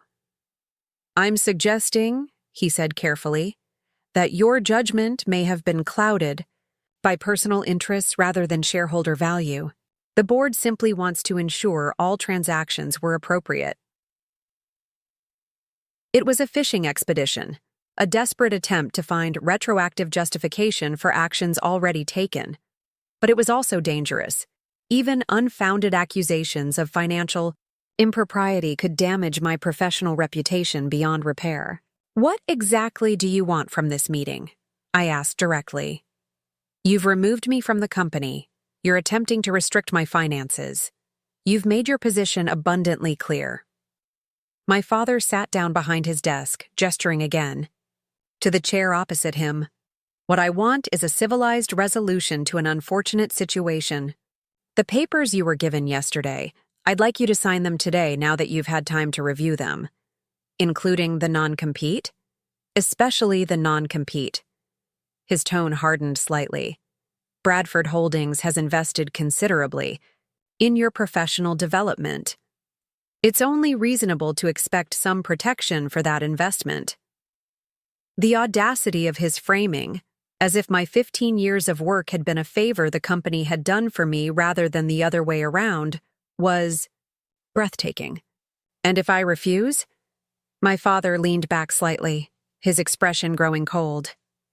Then things will become unnecessarily complicated for everyone involved. Richard's welcome dinner tonight includes several key media figures. The narrative presented will shape public perception of this transition and of your departure. Whether you're remembered as a valued contributor who gracefully stepped aside for the designated Bradford heir, or as a disgruntled executive who was removed for concerning business practices is entirely within your control. The threat was unmistakable. Sign the papers and accept the pre-approved narrative, or face character assassination in the press. You would publicly disparage your own daughter to protect Richard's ego? I asked, genuine disbelief coloring my voice despite everything I'd already witnessed. I would protect this company and our family legacy from anyone who threatens it, he corrected, even if that person shares our name. I left my father's office without signing anything, his thinly veiled threats echoing in my ears. The sensation of being watched followed me through the executive floor, past Sophia's triumphant smirk and the averted gazes of colleagues who had celebrated project successes with me just a week earlier. My phone buzzed with a text from Dakota. Meet us at Harriet Moss's office, 2 p.m., breakthrough. The cryptic message carried a note of urgency that quickened my steps. Rather than taking the main elevator down to the lobby, I opted for the fire stairs, less visible, less chance of another confrontation. As I descended past the 24th floor, the door to the stairwell opened abruptly, revealing a familiar figure. Leonard Brooks, my father's younger brother, and the black sheep of the family, who had resigned from Bradford Holdings nearly 15 years ago after a legendary falling out with my father. Uncle Leo? I froze mid-step, genuinely shocked to see him in the building. What are you doing here? He stepped into the stairwell, letting the heavy door swing shut behind him. At 61, Leo retained the rangy build and irreverent demeanor that had always set him apart from my father's rigid formality. His silver hair was pulled back in a short ponytail, and his outfit, jeans and a blazer rather than the requisite Brooks family suit, marked him as deliberately separate from the Bradford corporate identity. Causing trouble? Naturally, he replied with a wry smile that didn't quite reach his eyes. A family specialty, it seems, though I heard you've taken it to new heights. Despite everything, I found myself returning his smile. Uncle Leo had always been my favorite relative after my grandfather, the one who asked about my interests rather than my achievements, who brought me books about art history when everyone else gave me business biographies. Nothing like being forcibly removed from your own company to earn your troublemaker credentials, I said, the lightness in my tone belied by the tension I couldn't quite disguise. Leo's expression sobered. So it's true. Henry actually went through with it. You knew? The betrayal stung anew, thinking even Leo had been informed of my ousting before I was. He shook his head quickly. Only rumors. An old colleague still on the board mentioned succession planning was suddenly on the agenda. Given Richard's return from Europe, it wasn't hard to connect the dots. His gaze turned searching. How are you holding up? The simple inquiry, the first time anyone had asked about my well-being rather than my next strategic move, nearly undid my carefully maintained composure. I began, then faltered, unsure how to condense the maelstrom of the past 24 hours into a casual response. I'm figuring out my next steps. Leo nodded, understanding what I couldn't articulate. Your grandfather would be furious, he said quietly. This isn't what he intended. Apparently it was, I countered bitterly. They found an amendment to his will specifically naming Richard as his preferred successor. What amendment? Leo's surprise appeared genuine. William never mentioned any change to the succession plan in our conversations. You were in contact with grandfather? This was news to me. As far as I knew, Leo and my grandfather had maintained a cordial but distant relationship after Leo's departure from the company. More so in his final years, Leo confirmed. Monthly lunches at that little Italian place he loved in Pioneer Square. We had unfinished business to resolve. The revelation that my grandfather had been privately reconciling with Leo while maintaining public solidarity with my father added yet another layer of complexity to the family dynamics I thought I understood. The amendment is dated March 17th, I said, about 3 weeks before he died. Leo's brow furrowed. March 17th? That's impossible. William was in the hospital with pneumonia that entire week. I visited him twice. That's what I remembered. As well. A surge of hope rose within me. We're trying to obtain the hospital records to confirm. You don't need to, Leo said, reaching into his inner jacket pocket and withdrawing his phone. I've got proof right here. He scrolled through his photo gallery before turning the screen toward me. There was my grandfather in his hospital bed, looking frail but alert, the date stamp clearly showing March 17th. Leo had captured the hospital wristband in the frame, whether by accident or foresight. May I asked, gesturing to his phone. Leo handed it over without hesitation. I quickly forwarded the photo to myself, then returned the device. This could be crucial evidence, I told him. We suspect the amendment might be fraudulent. Knowing my brother, I wouldn't be surprised. Leo's expression darkened. Henry has always believed rules are malleable when they conflict with his vision for Bradford. A lifetime of hints and half-understood family tensions suddenly crystallized into clarity. Is that why you left the company? Because of Father's flexible ethics? Leo leaned against the stairwell wall, a familiar gesture that reminded me of how he would settle in for a long story when I was a child. Your father and I had different interpretations of our responsibilities to the family. Legacy, he said carefully. Henry believed preserving Bradford meant protecting what our father had built, exactly as he built it. I believed it meant evolving to remain relevant and ethical. The parallel to my own conflict with the board was unmistakable. The final straw was the portside development, Leo continued. I discovered Henry had knowingly proceeded with construction, despite environmental reports warning of contaminated soil that could leach into the Sound. When I confronted him, he said fixing the problem would delay the project by months and cost millions in remediation. What did you do? I asked, though I suspected I knew the answer. I leaked the reports to the Department of Ecology, Leo confirmed, a hint of old defiance flashing in his eyes. The project was halted, Bradford Holdings faced significant fines, and Henry never forgave me for prioritizing public safety over family loyalty.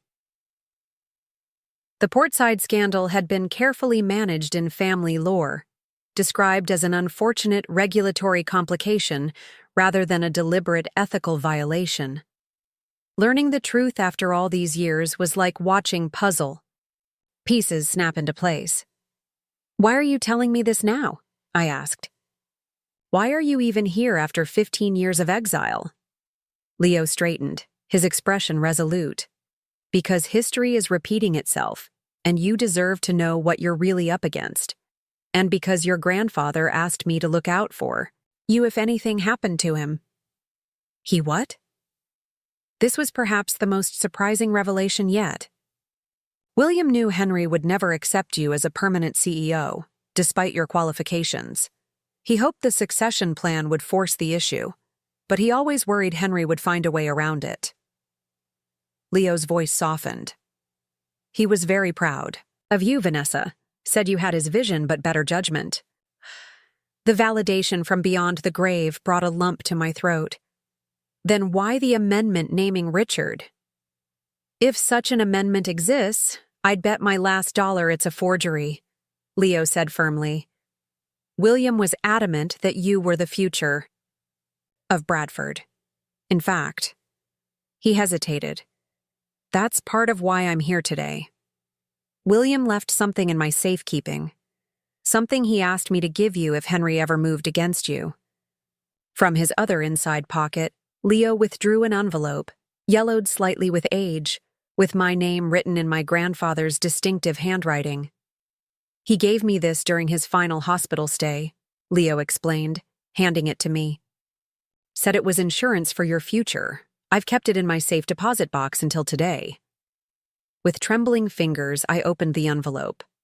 Inside was a single sheet of Bradford Holdings letterhead, dated 4 years earlier, just after my appointment as CEO. The letter, signed by my grandfather and notarized, outlined his explicit wishes for company succession, naming me as his chosen heir and detailing the reasoning behind his decision. But more significantly, the letter contained detailed instructions for a contingency I hadn't known existed, a separate trust, established outside the Bradford family holdings, containing what my grandfather called seed capital for new ventures, should Bradford Holdings ever prove too limiting for your vision. According to the letter, the trust held $20 million, accessible only to me, with no ties to the family business and no possibility of interference from the board. Did you know about this? I asked Leo, stunned by the revelation. He shook his head. William never shared the contents with me. He only said it was your safety net if you needed independence from the family. My grandfather, it seemed, had anticipated this moment, had prepared for the possibility that the company he built might someday reject the leadership he'd chosen, had ensured I would have resources to build something new if Bradford Holdings proved unwilling to evolve. This changes everything, I murmured, carefully folding the letter and returning it to the envelope. That was his intention, Leo replied with a small smile. William played the long game better than anyone I've ever known.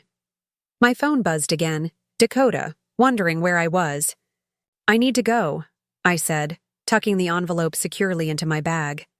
My team is waiting. Leo nodded. You should know that I didn't just come here to deliver that letter. I came to attend tonight's dinner. You're invited to Richard's celebration? I couldn't hide my surprise. Leo had been persona non grata at family events for as long as I could remember. Oh, Henry hasn't invited me, Leo clarified with a mischievous glint in his eye.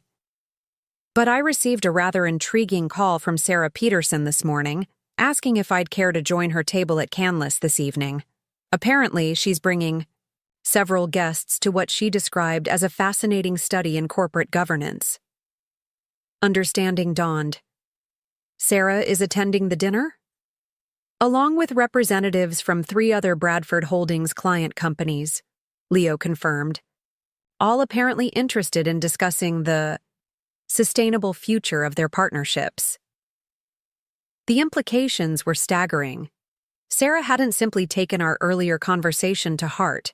She had mobilized her own influence network to create pressure on my father and the board. The dinner is supposed to be Richard's triumphant introduction as CEO, I said, thinking aloud. If key clients are publicly questioning the transition, it would dramatically undermine the narrative Henry is so desperate to control, Leo finished, particularly with business reporters present. For the first time since sitting in that conference room yesterday morning, I felt something like genuine hope. Not just determination to fight back, but actual optimism about the outcome. Thank you, Uncle Leo, I said, impulsively embracing him. For the letter, for the photo, for everything. He returned the hug awkwardly, patting my back with the discomfort of someone unaccustomed to familial affection. You've got more allies than you realize, Vanessa. Your grandfather made sure of that. As I continued down the stairs, the weight of the envelope in my bag felt like a talisman. Whatever happened with Bradford Holdings, I now had options my father couldn't control, resources he couldn't freeze, and validation from the person whose opinion had always mattered most. The game had changed yet again. But this time, the shift was in my favor. The next few hours passed in a whirlwind of activity. My meeting with Harriet Moss at Seattle First Bank confirmed what Uncle Leo's letter had revealed. The separate trust existed, fully funded, and completely segregated from Bradford family assets. More importantly, Harriet had already flagged and denied the suspicious freeze request on my personal accounts, recognizing it as potentially fraudulent. "Your father has no legal authority over your finances," she assured me, sliding a folder across her desk. "I've taken the liberty of preparing documentation to transfer your accounts to a different branch and implementing enhanced security protocols." By 4:30, Nate had filed an emergency petition with the court, challenging the Bradford Holdings leadership transition based on the evidence of the fraudulent will amendment. The hospital records Dakota had obtained corroborated Uncle Leo's photo, definitively proving my grandfather had been hospitalized when the document was supposedly signed at his home office. "The hearing is scheduled for Monday morning," Nate reported as we gathered in Mira's downtown office for a final strategy session. "It won't undo today's board actions immediately, but it creates significant legal jeopardy for your father and anyone else involved in presenting false documentation, including Judge Wilson," Dakota added grimly. "His signature as a witness on a document he couldn't possibly have observed being signed is a serious ethical violation. The Judicial Conduct Board will take great interest." The implications were seismic, potentially career-ending for several board members who had knowingly proceeded with the transition based on fraudulent documentation. Yet even with these developments, I felt strangely detached from the outcome at Bradford Holdings. The company that had consumed my life for 15 years suddenly seemed less important than what might come next. "Have you decided about tonight?" Mira asked, studying my expression carefully. "You don't have to attend that dinner, you know. Let the legal process handle this." I considered the question seriously. The Richard Brooks celebration dinner at Canlis represented everything I'd been fighting against. My family's determination to erase my contributions, their willingness to lie and manipulate to maintain control, their unshakable belief that the Bradford name belonged exclusively to its male heirs. I could stay away, focus on building something new with the resources my grandfather had provided, and let the courts expose my father's deception. It would be the sensible choice, the professional option. "I'm going," I said finally. Not to create a scene or confront my family, but because I've spent my entire life trying to earn a place at their table. Tonight, I'm claiming a seat on my own terms. Dakota looked worried. "Your father explicitly threatened to damage your reputation if you didn't cooperate. If you show up uninvited." "I'm counting on that," I replied, a plan crystallizing as I spoke. "He wants control of the narrative more than anything. Let's see how far he'll go when he's forced to choose between his precious family image and his desperate need to install Richard as CEO. At 7:15, I stepped out of a Blacktown car in front of Canlis, Seattle's most prestigious restaurant, perched dramatically on the slope of Queen Anne Hill, with sweeping views of Lake Union. The establishment had been a fixture of Bradford. Family celebrations for 3 generations, my grandparents' anniversary dinners, my parents' engagement, countless business successes. Tonight, it would serve as the stage for a very different kind of family event. I had chosen my outfit with strategic precision, a deep navy suit I'd worn to accept a business leadership award last year, paired with my grandmother's sapphire earrings, professional, confident, and unquestionably appropriate for the occasion. Nothing that could be dismissed as emotional or retaliatory. The maitre d' recognized me immediately. "Ms. Bradford," he greeted me with a professional smile that couldn't quite conceal his surprise. "We weren't expecting. That is, your party is gathered in the private dining room." "Thank you, Antoine. I know the way." I moved past him, before he could decide whether to alert my father to my arrival. Through the main dining room, past tables of Seattle's elite enjoying their 7-course tasting menus, toward the private space in the rear of the restaurant where the Bradford family hosted their most significant gatherings. The glass doors, revealed a scene of carefully orchestrated corporate theater, a horseshoe arrangement of tables allowing all guests to see the head table where my father sat with an empty chair beside him, presumably awaiting Richard's arrival. My mother was there, animated in conversation with Judge Wilson. Bradley Wilson, the business reporter, was positioned strategically near the center, notebook already open beside his wine glass. Board members and their spouses filled several tables, along with key executives who had obviously been deemed sufficiently loyal to witness this transition of power. And at a table near the window, exactly as Leo had described, sat Sarah Peterson with an assemblage of Bradford Holdings' most significant clients, including, surprisingly, 3 of the minority shareholders Nate had mentioned contacting. Uncle Leo was among them, looking entirely at ease as he charmed the group with what appeared to be an entertaining story. I took a steadying breath and pushed open the door. The reaction rippled through the room like a stone dropped in still water. Conversations faltering mid-sentence, expressions cycling through surprise to discomfort to calculation as guests tried to determine how to respond to my unexpected appearance. My mother spotted me first, her practiced social smile freezing in place as she clutched my father's arm in warning. He turned, his expression darkening as he registered my presence. In 3 quick strides, he intercepted me before I could fully enter the room. "What are you doing here?" he demanded in a harsh whisper, steering me back toward the doorway. "This is a private event." "A private event celebrating my brother's appointment to the position I've held for 5 years?" I kept my voice pleasant, aware of the watching eyes. How could I possibly miss it? "This is inappropriate, Vanessa. You're creating an uncomfortable situation for our guests." "Am I? Or is the discomfort coming from the fraudulent documentation you used to justify this transition?" His face blanched slightly. "I don't know what you're talking about." "The amended will dated March 17th, when grandfather was hospitalized with pneumonia," I clarified, watching his expression carefully. "The one witnessed by Judge Wilson, who's currently enjoying what appears to be an excellent Pinot Noir at your table."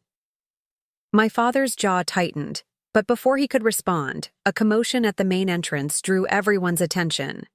Richard had arrived, slightly disheveled and 40 minutes late for his own celebration, his bow tie askew and his movements suggesting he'd enjoyed a few airport cocktails before joining the dinner. Sorry, he called out, waving expansively, as he surveyed the room. "Bloody flight delays. Has everyone started without—" He stopped abruptly as he spotted me. "Vanessa, didn't expect to see you here." The genuine surprise in his voice confirmed what I'd suspected. Richard had been as blindsided by the timing of this transition as I had been. My father had manipulated us both, positioning Richard as the beneficial puppet while consolidating his own control over the company. "I wouldn't miss my little brother's big moment," I replied smoothly, turning to face him. "Congratulations on your new position." Richard approached cautiously, clearly trying to read the room. Despite everything, I felt a flicker of sympathy for him. Richard had been shaped by our parents' expectations just as I had been, molded into the Bradford heir apparent through indulgence rather than challenge, but confined to a predetermined role nonetheless. "Thanks," he said, his usual bravado tempered by apparent confusion. "Bit sudden all this. Father only told me about the CEO thing last week when he asked me to cut my Europe trip short." My father's expression tightened further at this unscripted revelation. "Perhaps we should continue this family discussion privately," he suggested with forced cordiality. "Richard, why don't you greet our guests while Vanessa and I step outside for a moment?" "Actually," came a firm voice from across the room, "I believe we're all quite interested in this family discussion." Sarah Peterson had risen from her table, commanding the attention of the entire room with her authoritative presence. Particularly those of us who have significant business relationships with Bradford Holdings that appear to be in flux. My father's expression shifted from controlled annoyance to careful diplomacy. Sarah, I assure you, all client relationships remain our top priority during this standard leadership transition. Standard? Sarah's eyebrow arched skeptically. There's nothing standard about removing a successful CEO without notice, based on documentation of questionable authenticity and attempting to freeze her personal assets when she doesn't immediately comply. A shocked murmur rippled through the room. The Bradford reputation for impeccable business ethics, cultivated over 3 generations, was the company's most valuable intangible asset. The mere suggestion of impropriety from someone of Sarah Peterson's stature was devastating. That's a serious mischaracterization of recent events, my father countered, his voice hardening. Bradford Holdings has followed all proper governance procedures, including presenting a document supposedly signed by William Bradford while he was hospitalized.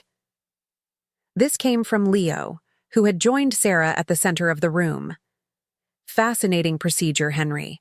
Perhaps Judge Wilson would care to explain how he witnessed this miraculous signing. All eyes turned to Judge Wilson, whose florid complexion had drained to a sickly gray. As a respected jurist nearing retirement, his reputation for integrity was untouchable, or had been until this moment. I think there's been some confusion, my father attempted, desperation creeping into his tone. The specific date on the document may contain a clerical error, but William's intentions were clear. Were they? I interrupted quietly, withdrawing my grandfather's letter from my bag. Because I have documentation suggesting his intentions were exactly the opposite of what you've claimed. The room had gone completely silent, the carefully orchestrated celebration transforming into an impromptu corporate tribunal. Even Richard looked stricken, finally grasping the magnitude of what our father had done in his name. What exactly are you hoping to accomplish with this public spectacle? My father demanded, abandoning pretense as his control of the situation slipped away. Embarrassing your family? Damaging your brother's moment? This is precisely the emotional decision-making that proves you're not suited to lead Bradford Holdings. I'm not trying to lead Bradford Holdings, I replied with unexpected calm. Not anymore. The simple statement hung in the air, shifting the energy of the confrontation in a way I hadn't anticipated. For the first time in this entire ordeal, I saw uncertainty flicker across my father's expression. What does that mean? Richard asked, looking between us with growing concern. It means I'm stepping away from Bradford Holdings entirely, I clarified. Not because I was forced out, but because I've found a better path forward. I turned to address the room at large, particularly the clients and business associates who had witnessed this family drama unfold. For those who've worked with me over the past 5 years, I want to express my sincere gratitude for your partnership. Next week, I'll be announcing the formation of a new venture focused on the intersection of development, cultural preservation, and community enhancement, areas that have always been my passion. Sarah Peterson's satisfied nod told me she'd already anticipated this move. Several of the minority shareholders were exchanging interested glances. You can't compete with Bradford Holdings, my father interjected sharply. The non-compete clause is unenforceable when employment is terminated under fraudulent circumstances, Nate supplied from near the doorway, where he had quietly entered during the confrontation. As the petition we filed this afternoon clearly establishes. My father's face darkened with genuine anger. You would destroy everything our family has built over a matter of wounded pride? The accusation, so fundamentally disconnected from reality, would have wounded me deeply just a day earlier. Now, it merely confirmed how completely he had failed to understand me, perhaps had never tried to understand me at all. I'm not destroying anything, Father, I replied gently. I'm building something new, something that honors grandfathers. Legacy of innovation and integrity while creating space for the values this company has increasingly abandoned. I turned to Richard, whose expression had shifted from confusion to a strange mixture of relief and apprehension. The company is yours now. I hope you'll lead it with more vision than our father has shown, and more awareness of its potential impact beyond profit margins. For a long moment, the private dining room remained frozen in tableau.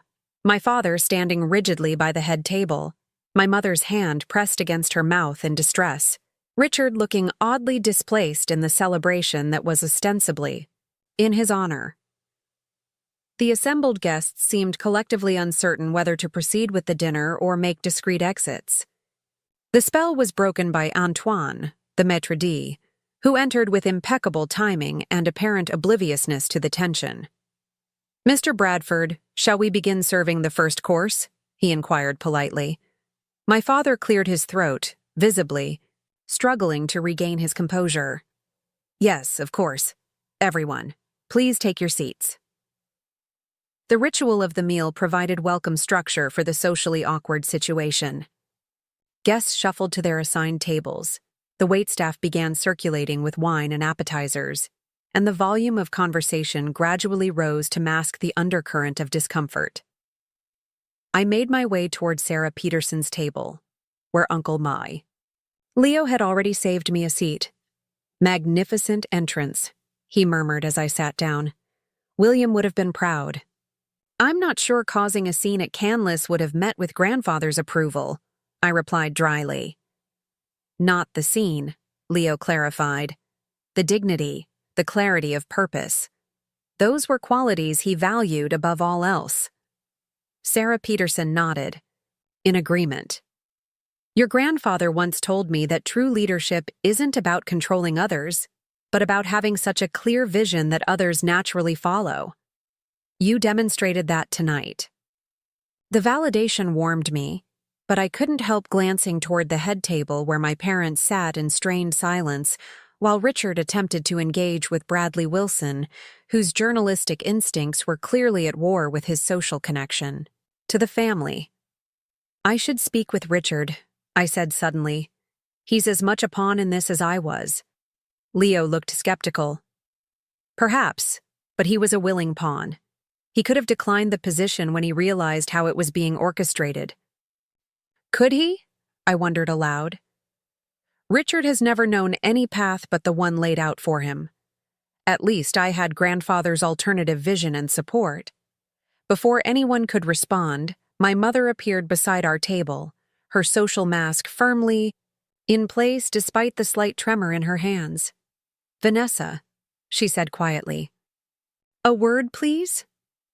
The request, not a demand, not an order, but an actual request, was so unexpected that I found myself rising automatically to follow her to a small alcove near the restaurant's entrance, away from the curious eyes of the dinner guests.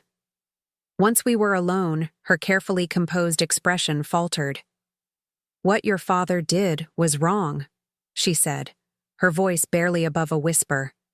"I want you to know I didn't approve of his methods." The admission stunned me. In 34 years, I had never heard my mother contradict my father on any matter of significance.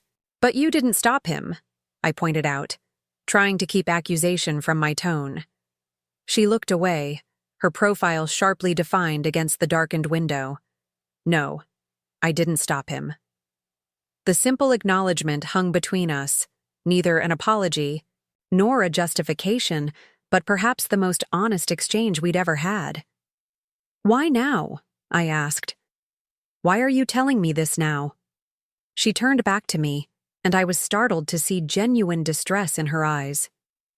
"Because watching you stand up to him tonight made me realize how rarely I've done the same. And because—" She hesitated, then continued with uncharacteristic directness. "Because I'm afraid this breach between you may be permanent, and I don't want to lose my daughter even if your father is willing to sacrifice that relationship for Bradford Holdings." The vulnerability in her statement caught me off guard. My mother had always been a secondary character in the Bradford family drama, the elegant hostess, the supportive wife, the woman who enforced social norms and maintained appearances. I had never considered that she might have her own concerns, her own regrets. I'm not trying to cut ties with the family, I said carefully. But I can't pretend nothing happened. Father was willing to destroy my professional reputation and financial independence to control the company narrative. I know. She reached out tentatively, adjusting the collar of my suit in a rare maternal gesture. Henry has always believed the ends justify the means when it comes to Bradford. It's how his father operated, and he knows no other way. That doesn't make it right. No, she agreed simply. It doesn't. We stood in silence for a moment, the muted sounds of the dinner continuing in the background, crystal clinking against crystal, polite laughter, the subdued hum of a gathering determined to normalize an extraordinary situation. "What will you do now?" my mother finally asked. "Build something of my own," I replied. "Cultural impact partners will focus on the projects Bradford Holdings always deemed too community-centered, too preservation-minded." "Using your grandfather's secret trust," she said, surprising me again. "I knew about it, you know. William told me after he established it. He wanted someone else in the family to know it existed in case." She didn't finish the sentence. "In case Father tried to block my access to it," I completed for her. She nodded slightly, neither confirming nor denying. "Will you come to Sunday dinner next week? Richard wants to speak with you properly, away from all this." She gestured vaguely toward the dining room. The invitation represented a crossroads. I could refuse, drawing a firm boundary between my new path and my family's expectations. Or I could accept, maintaining the relationship despite everything that had happened. Neither choice seemed entirely right or wrong. "I'll consider it," I said finally. "But I need some distance first." She accepted this with a small nod. "That's fair. When you're ready, we'll be there." She hesitated, then added quietly, "I'm sorry, Vanessa, for not being the advocate you deserved." Before I could respond to this unprecedented apology, she turned and made her way back to the head table, her posture impeccable, offering no outward sign of the momentous exchange that had just taken place. I remained in the alcove a moment longer, processing this new dimension of family complexity, before returning to Sarah's table. The dinner continued with superficial normality, though the undercurrents of tension remained palpable throughout. The carefully choreographed courses. My father did not approach me again, maintaining rigid formality as he introduced Richard to key clients and associates. To his credit, Richard appeared increasingly uncomfortable with the charade, his responses growing more stilted as the evening progressed.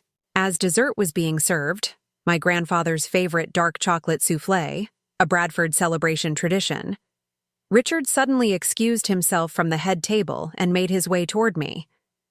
Our father half rose as if to stop him, then subsided under the weight of too many watching eyes. "Could we step outside for a minute?" Richard asked, gesturing toward the restaurant's famed terrace overlooking the lake. I nodded, following him through the glass doors into the cool evening air.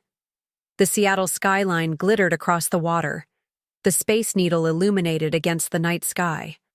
For a moment, we stood in silence, the familiar view evoking memories of countless family celebrations that now seemed to belong to another lifetime. "I didn't know," Richard said finally. "About the will amendment, the account freeze, any of it. Father called me in London last week. Said grandfather had designated me as successor and the board was ready to make the transition. That's all I knew until tonight." I studied my brother's face, noting the genuine distress in his expression. Richard had always been transparent in his emotions, unlike our father, who cultivated inscrutability as a business asset. "I believe you," I said simply. He blinked, clearly surprised by my ready acceptance. "You do?" "You've never been particularly good at deception, Richard. It's actually one of your better qualities." A reluctant smile tugged at his mouth. "Not ideal for a CEO, according to Father's endless lectures." Perhaps Bradford Holdings needs more transparency, not less, I suggested. The company has operated behind closed doors for too long, making decisions that affect communities without their input. Richard leaned against the terrace railing, his posture deflating slightly. I'm not qualified for this position, Vanessa. We both know it. I barely understand our core business model, let alone your initiatives with sustainable development and community integration. The frank admission was so unexpected that I momentarily struggled for a response. Richard had spent his entire life being told he was destined to lead Bradford Holdings. To hear him acknowledge his limitations represented a level of self-awareness I hadn't credited him with. You could learn, I offered. You're not incapable, Richard. You've just never been required to apply yourself to anything difficult. He considered this, looking out over the water. Maybe. But that doesn't change the fact that you're the one who should be running the company. You're the one who saved it when Father's outdated strategies nearly drove us into bankruptcy. You're the one Grandfather trusted. And yet, here we are, I said, without bitterness. You're the CEO of Bradford Holdings, and I'm starting a new venture that will probably compete directly with some of your developments. Richard turned to face me directly. What if I don't want to be CEO? What if I resign tomorrow, told the board I'm not accepting the position? The possibility hung between us, tempting and treacherous.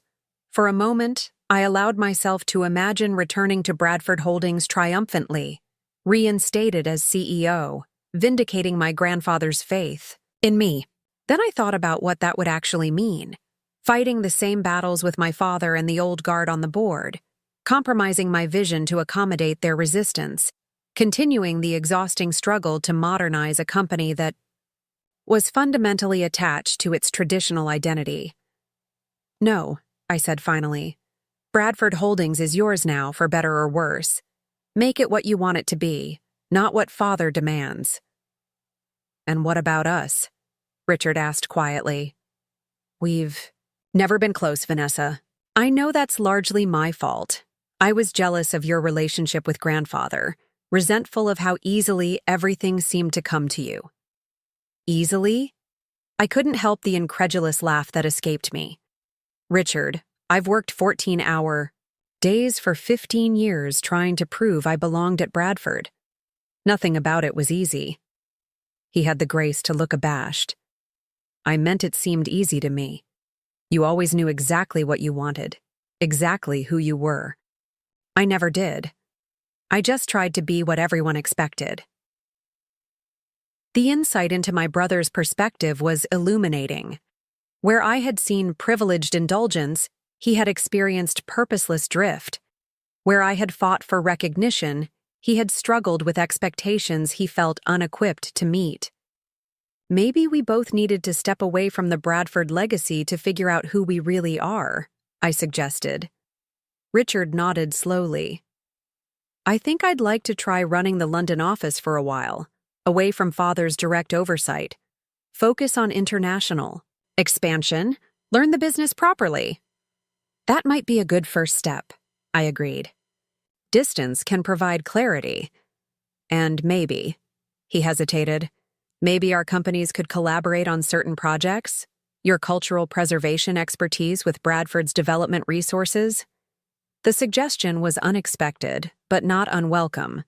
I'd be open to discussing specific opportunities, I said cautiously. Once Cultural Impact Partners is established, and Bradford Holdings has demonstrated a genuine commitment to ethical development. Richard extended his hand formally, a gesture that seemed simultaneously childish and sincere. To new beginnings, then. Both professionally and as siblings. I took his hand, feeling the strange weight of this moment. Not a complete reconciliation, but an acknowledgement of possibility. To new beginnings. As we returned to the dining room, I noticed my father watching our interaction with an inscrutable expression. Whatever he had hoped to achieve with tonight's celebration, it had certainly not included his children finding common ground independent of his influence. Sarah Peterson raised her glass slightly as I rejoined her table, a quiet salute to whatever she had observed transpiring on the terrace. Families are complicated ecosystems, she commented as I sat down. Sometimes the most disruptive events lead to the healthiest long-term adaptations. Uncle Leo chuckled. Sarah, you've been spending too much time with those environmental scientists at your manufacturing plant. Not everything needs a biological metaphor. On the contrary, Sarah countered with a smile. The principles of adaptation and evolution apply remarkably well to both business and family dynamics. Wouldn't you agree, Vanessa? I glanced across. The room at my family, my father rigid with controlled fury, my mother watching me with newfound consideration, Richard looking simultaneously lost and relieved as he fielded questions from Bradley Wilson. I think, I said carefully, that some relationships evolve, some become extinct, and some discover entirely new forms when the environment changes dramatically enough. The evening was drawing to a close, the carefully planned celebration having devolved into something no one had anticipated. As guests began making their farewells, I felt a strange lightness replacing the anger and betrayal that had driven me for the past 2 days. Bradford Holdings was no longer mine to save or reshape. That burden and opportunity now belonged to Richard. My path lay elsewhere, undefined but filled with possibilities my grandfather had foreseen even when I couldn't. As I prepared to leave, Dakota appeared at the restaurant entrance, right on cue for our prearranged departure. Everything all right? She asked quietly, taking in the subdued atmosphere of the concluding dinner. Nothing is all right, I replied, truthfully. But strangely, that feels exactly as it should be. 6 months later, I stood on the rooftop garden of the Westlake Arts District's central building, watching as artists, community members, and business leaders mingled against the backdrop of Seattle's skyline. The spring evening was unseasonably warm, the sunset painting the sky in hues that matched the champagne being served to celebrate Cultural Impact Partners' official launch. In the month since that fateful dinner at Canlis, my life had transformed in ways I couldn't have imagined when my father first slid those inheritance documents across the conference table. The legal fallout had been swift and consequential. Judge Wilson announced his early retirement amid an ethics investigation.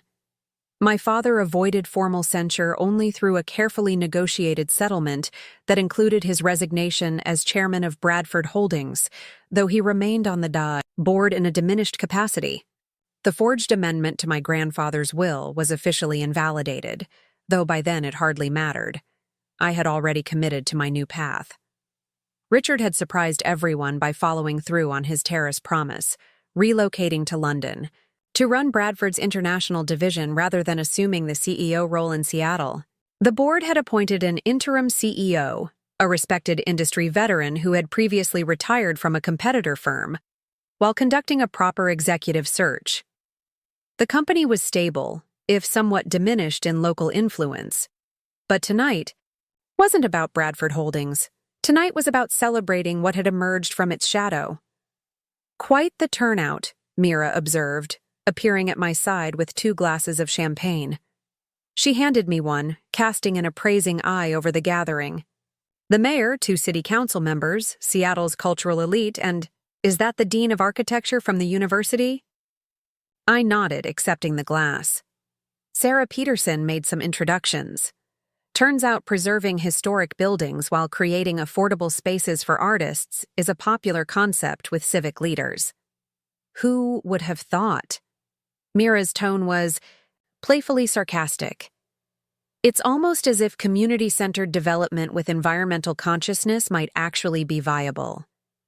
Radical concept, I agreed, unable to suppress a smile. Clearly doomed to failure.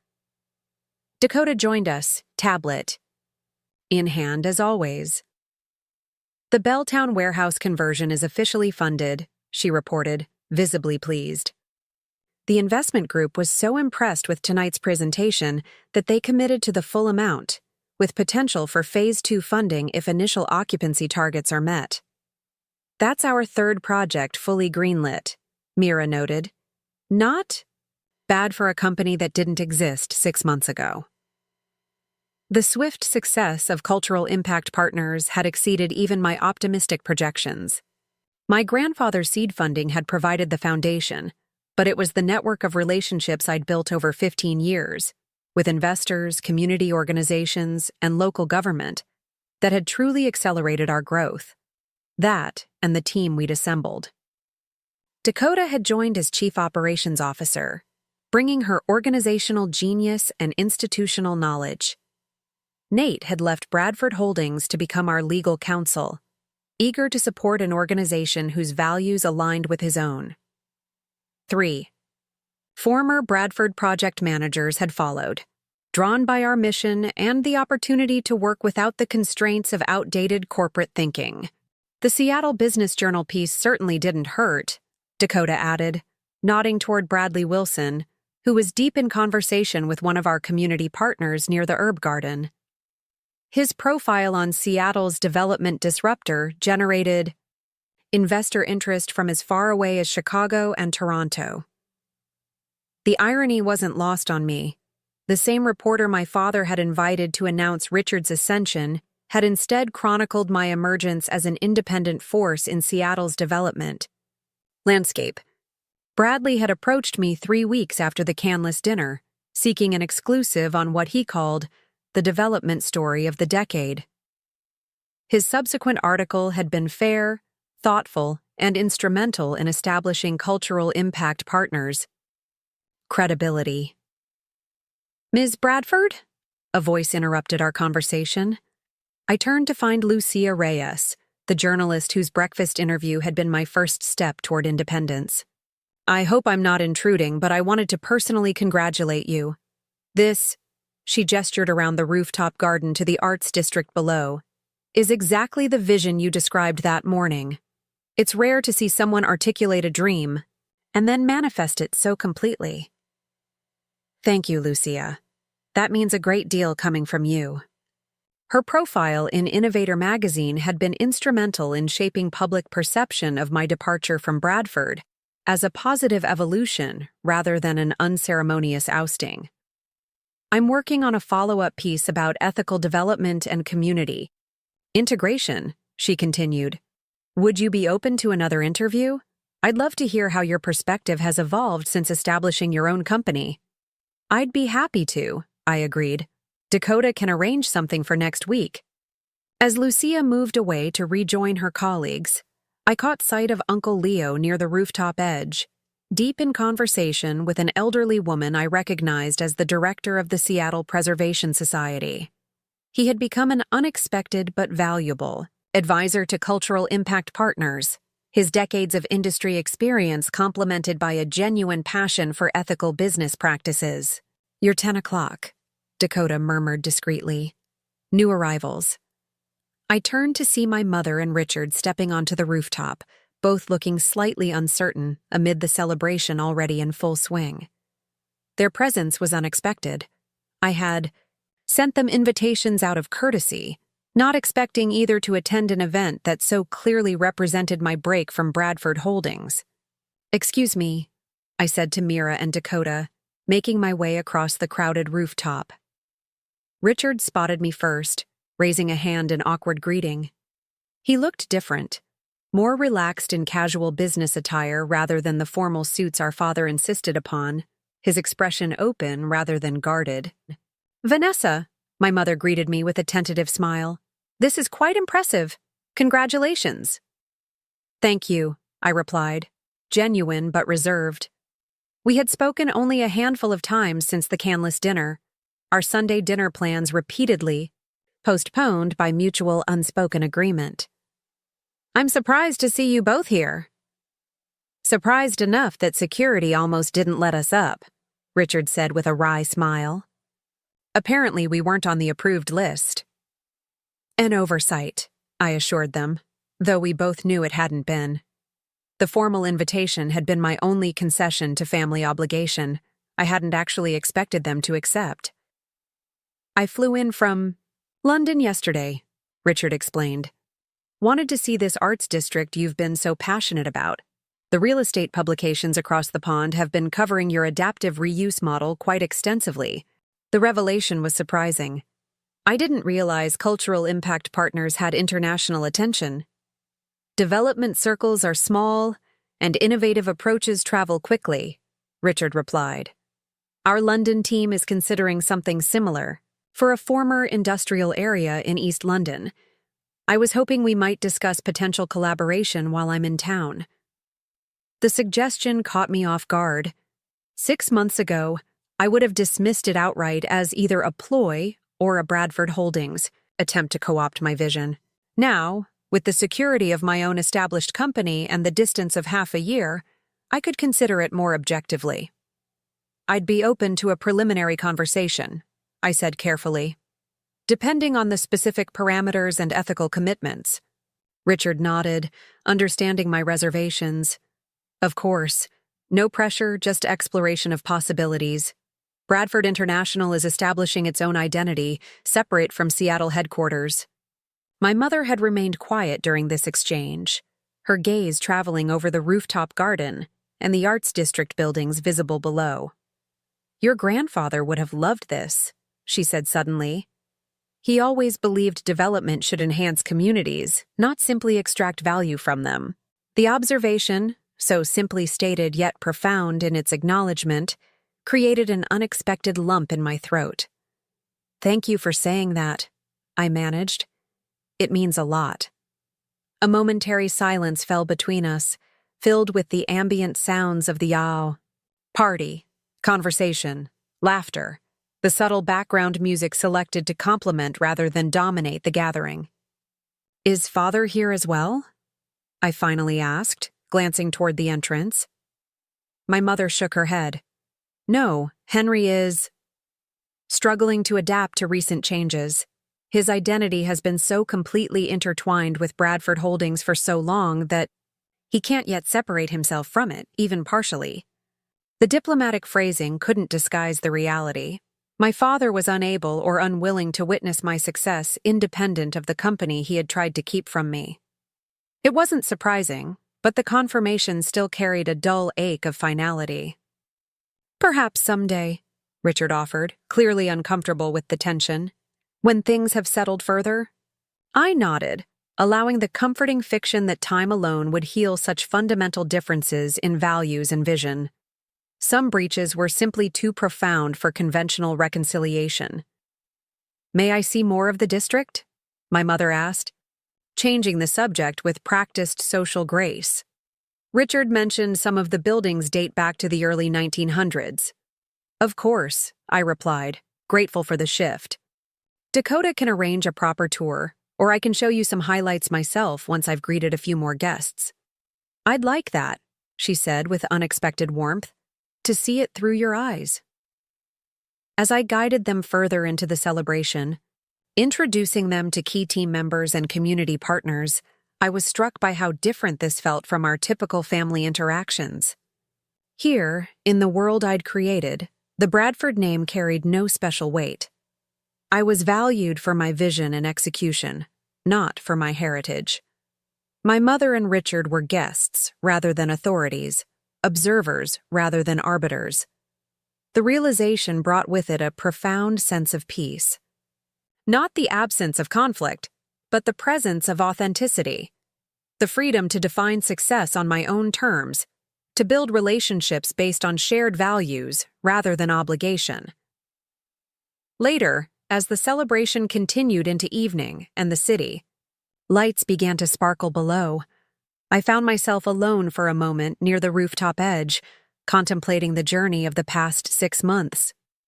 From the devastating conference room revelation to tonight's successful launch had been a path of continuous reinvention, of shedding inherited expectations to discover my genuine priorities. Penny for your thoughts, came Uncle Leo's voice, as he joined me at the railing. Though given current market conditions, I should probably offer at least $1. I smiled at the familiar humor, just reflecting on how completely everything has changed since that day in the stairwell. Has it? Leo questioned, his expression thoughtful. Or have circumstances simply aligned to reveal what was always true beneath the surface? This philosophical query was typical of our conversations over recent months, as Leo had shifted from distant relative to valued mentor. Maybe both, I conceded. The situation forced me to confront truths I might otherwise have continued to ignore. For years, about the company, about my family, about what I really wanted to build. Leo nodded, gazing out at the city skyline where the Bradford building still stood prominently among newer structures. William used to say that true wealth isn't what you inherit but what you create. By that measure, you may be the richest Bradford yet. The observation settled around me, not as validation but as illumination, casting new light on the path I'd traveled and the one stretching ahead. Not Bradford, I corrected gently. Cultural Impact Partners doesn't carry the family name. That was a deliberate choice. The legacy isn't in the name, Leo countered. It's in the values. The commitment to building something meaningful that outlasts individual ambition. In that sense, you're carrying forward what was best about William's vision while leaving behind what limited it. From across the rooftop, I could see Mira signaling that it was time for my closing remarks to the gathered supporters and partners. Dakota was already organizing people near the small stage area, her efficiency ensuring the event would conclude as seamlessly as it had begun. I should go wrap things up, I told Leo. Will you stay for the final toast? Wouldn't miss it, he assured me.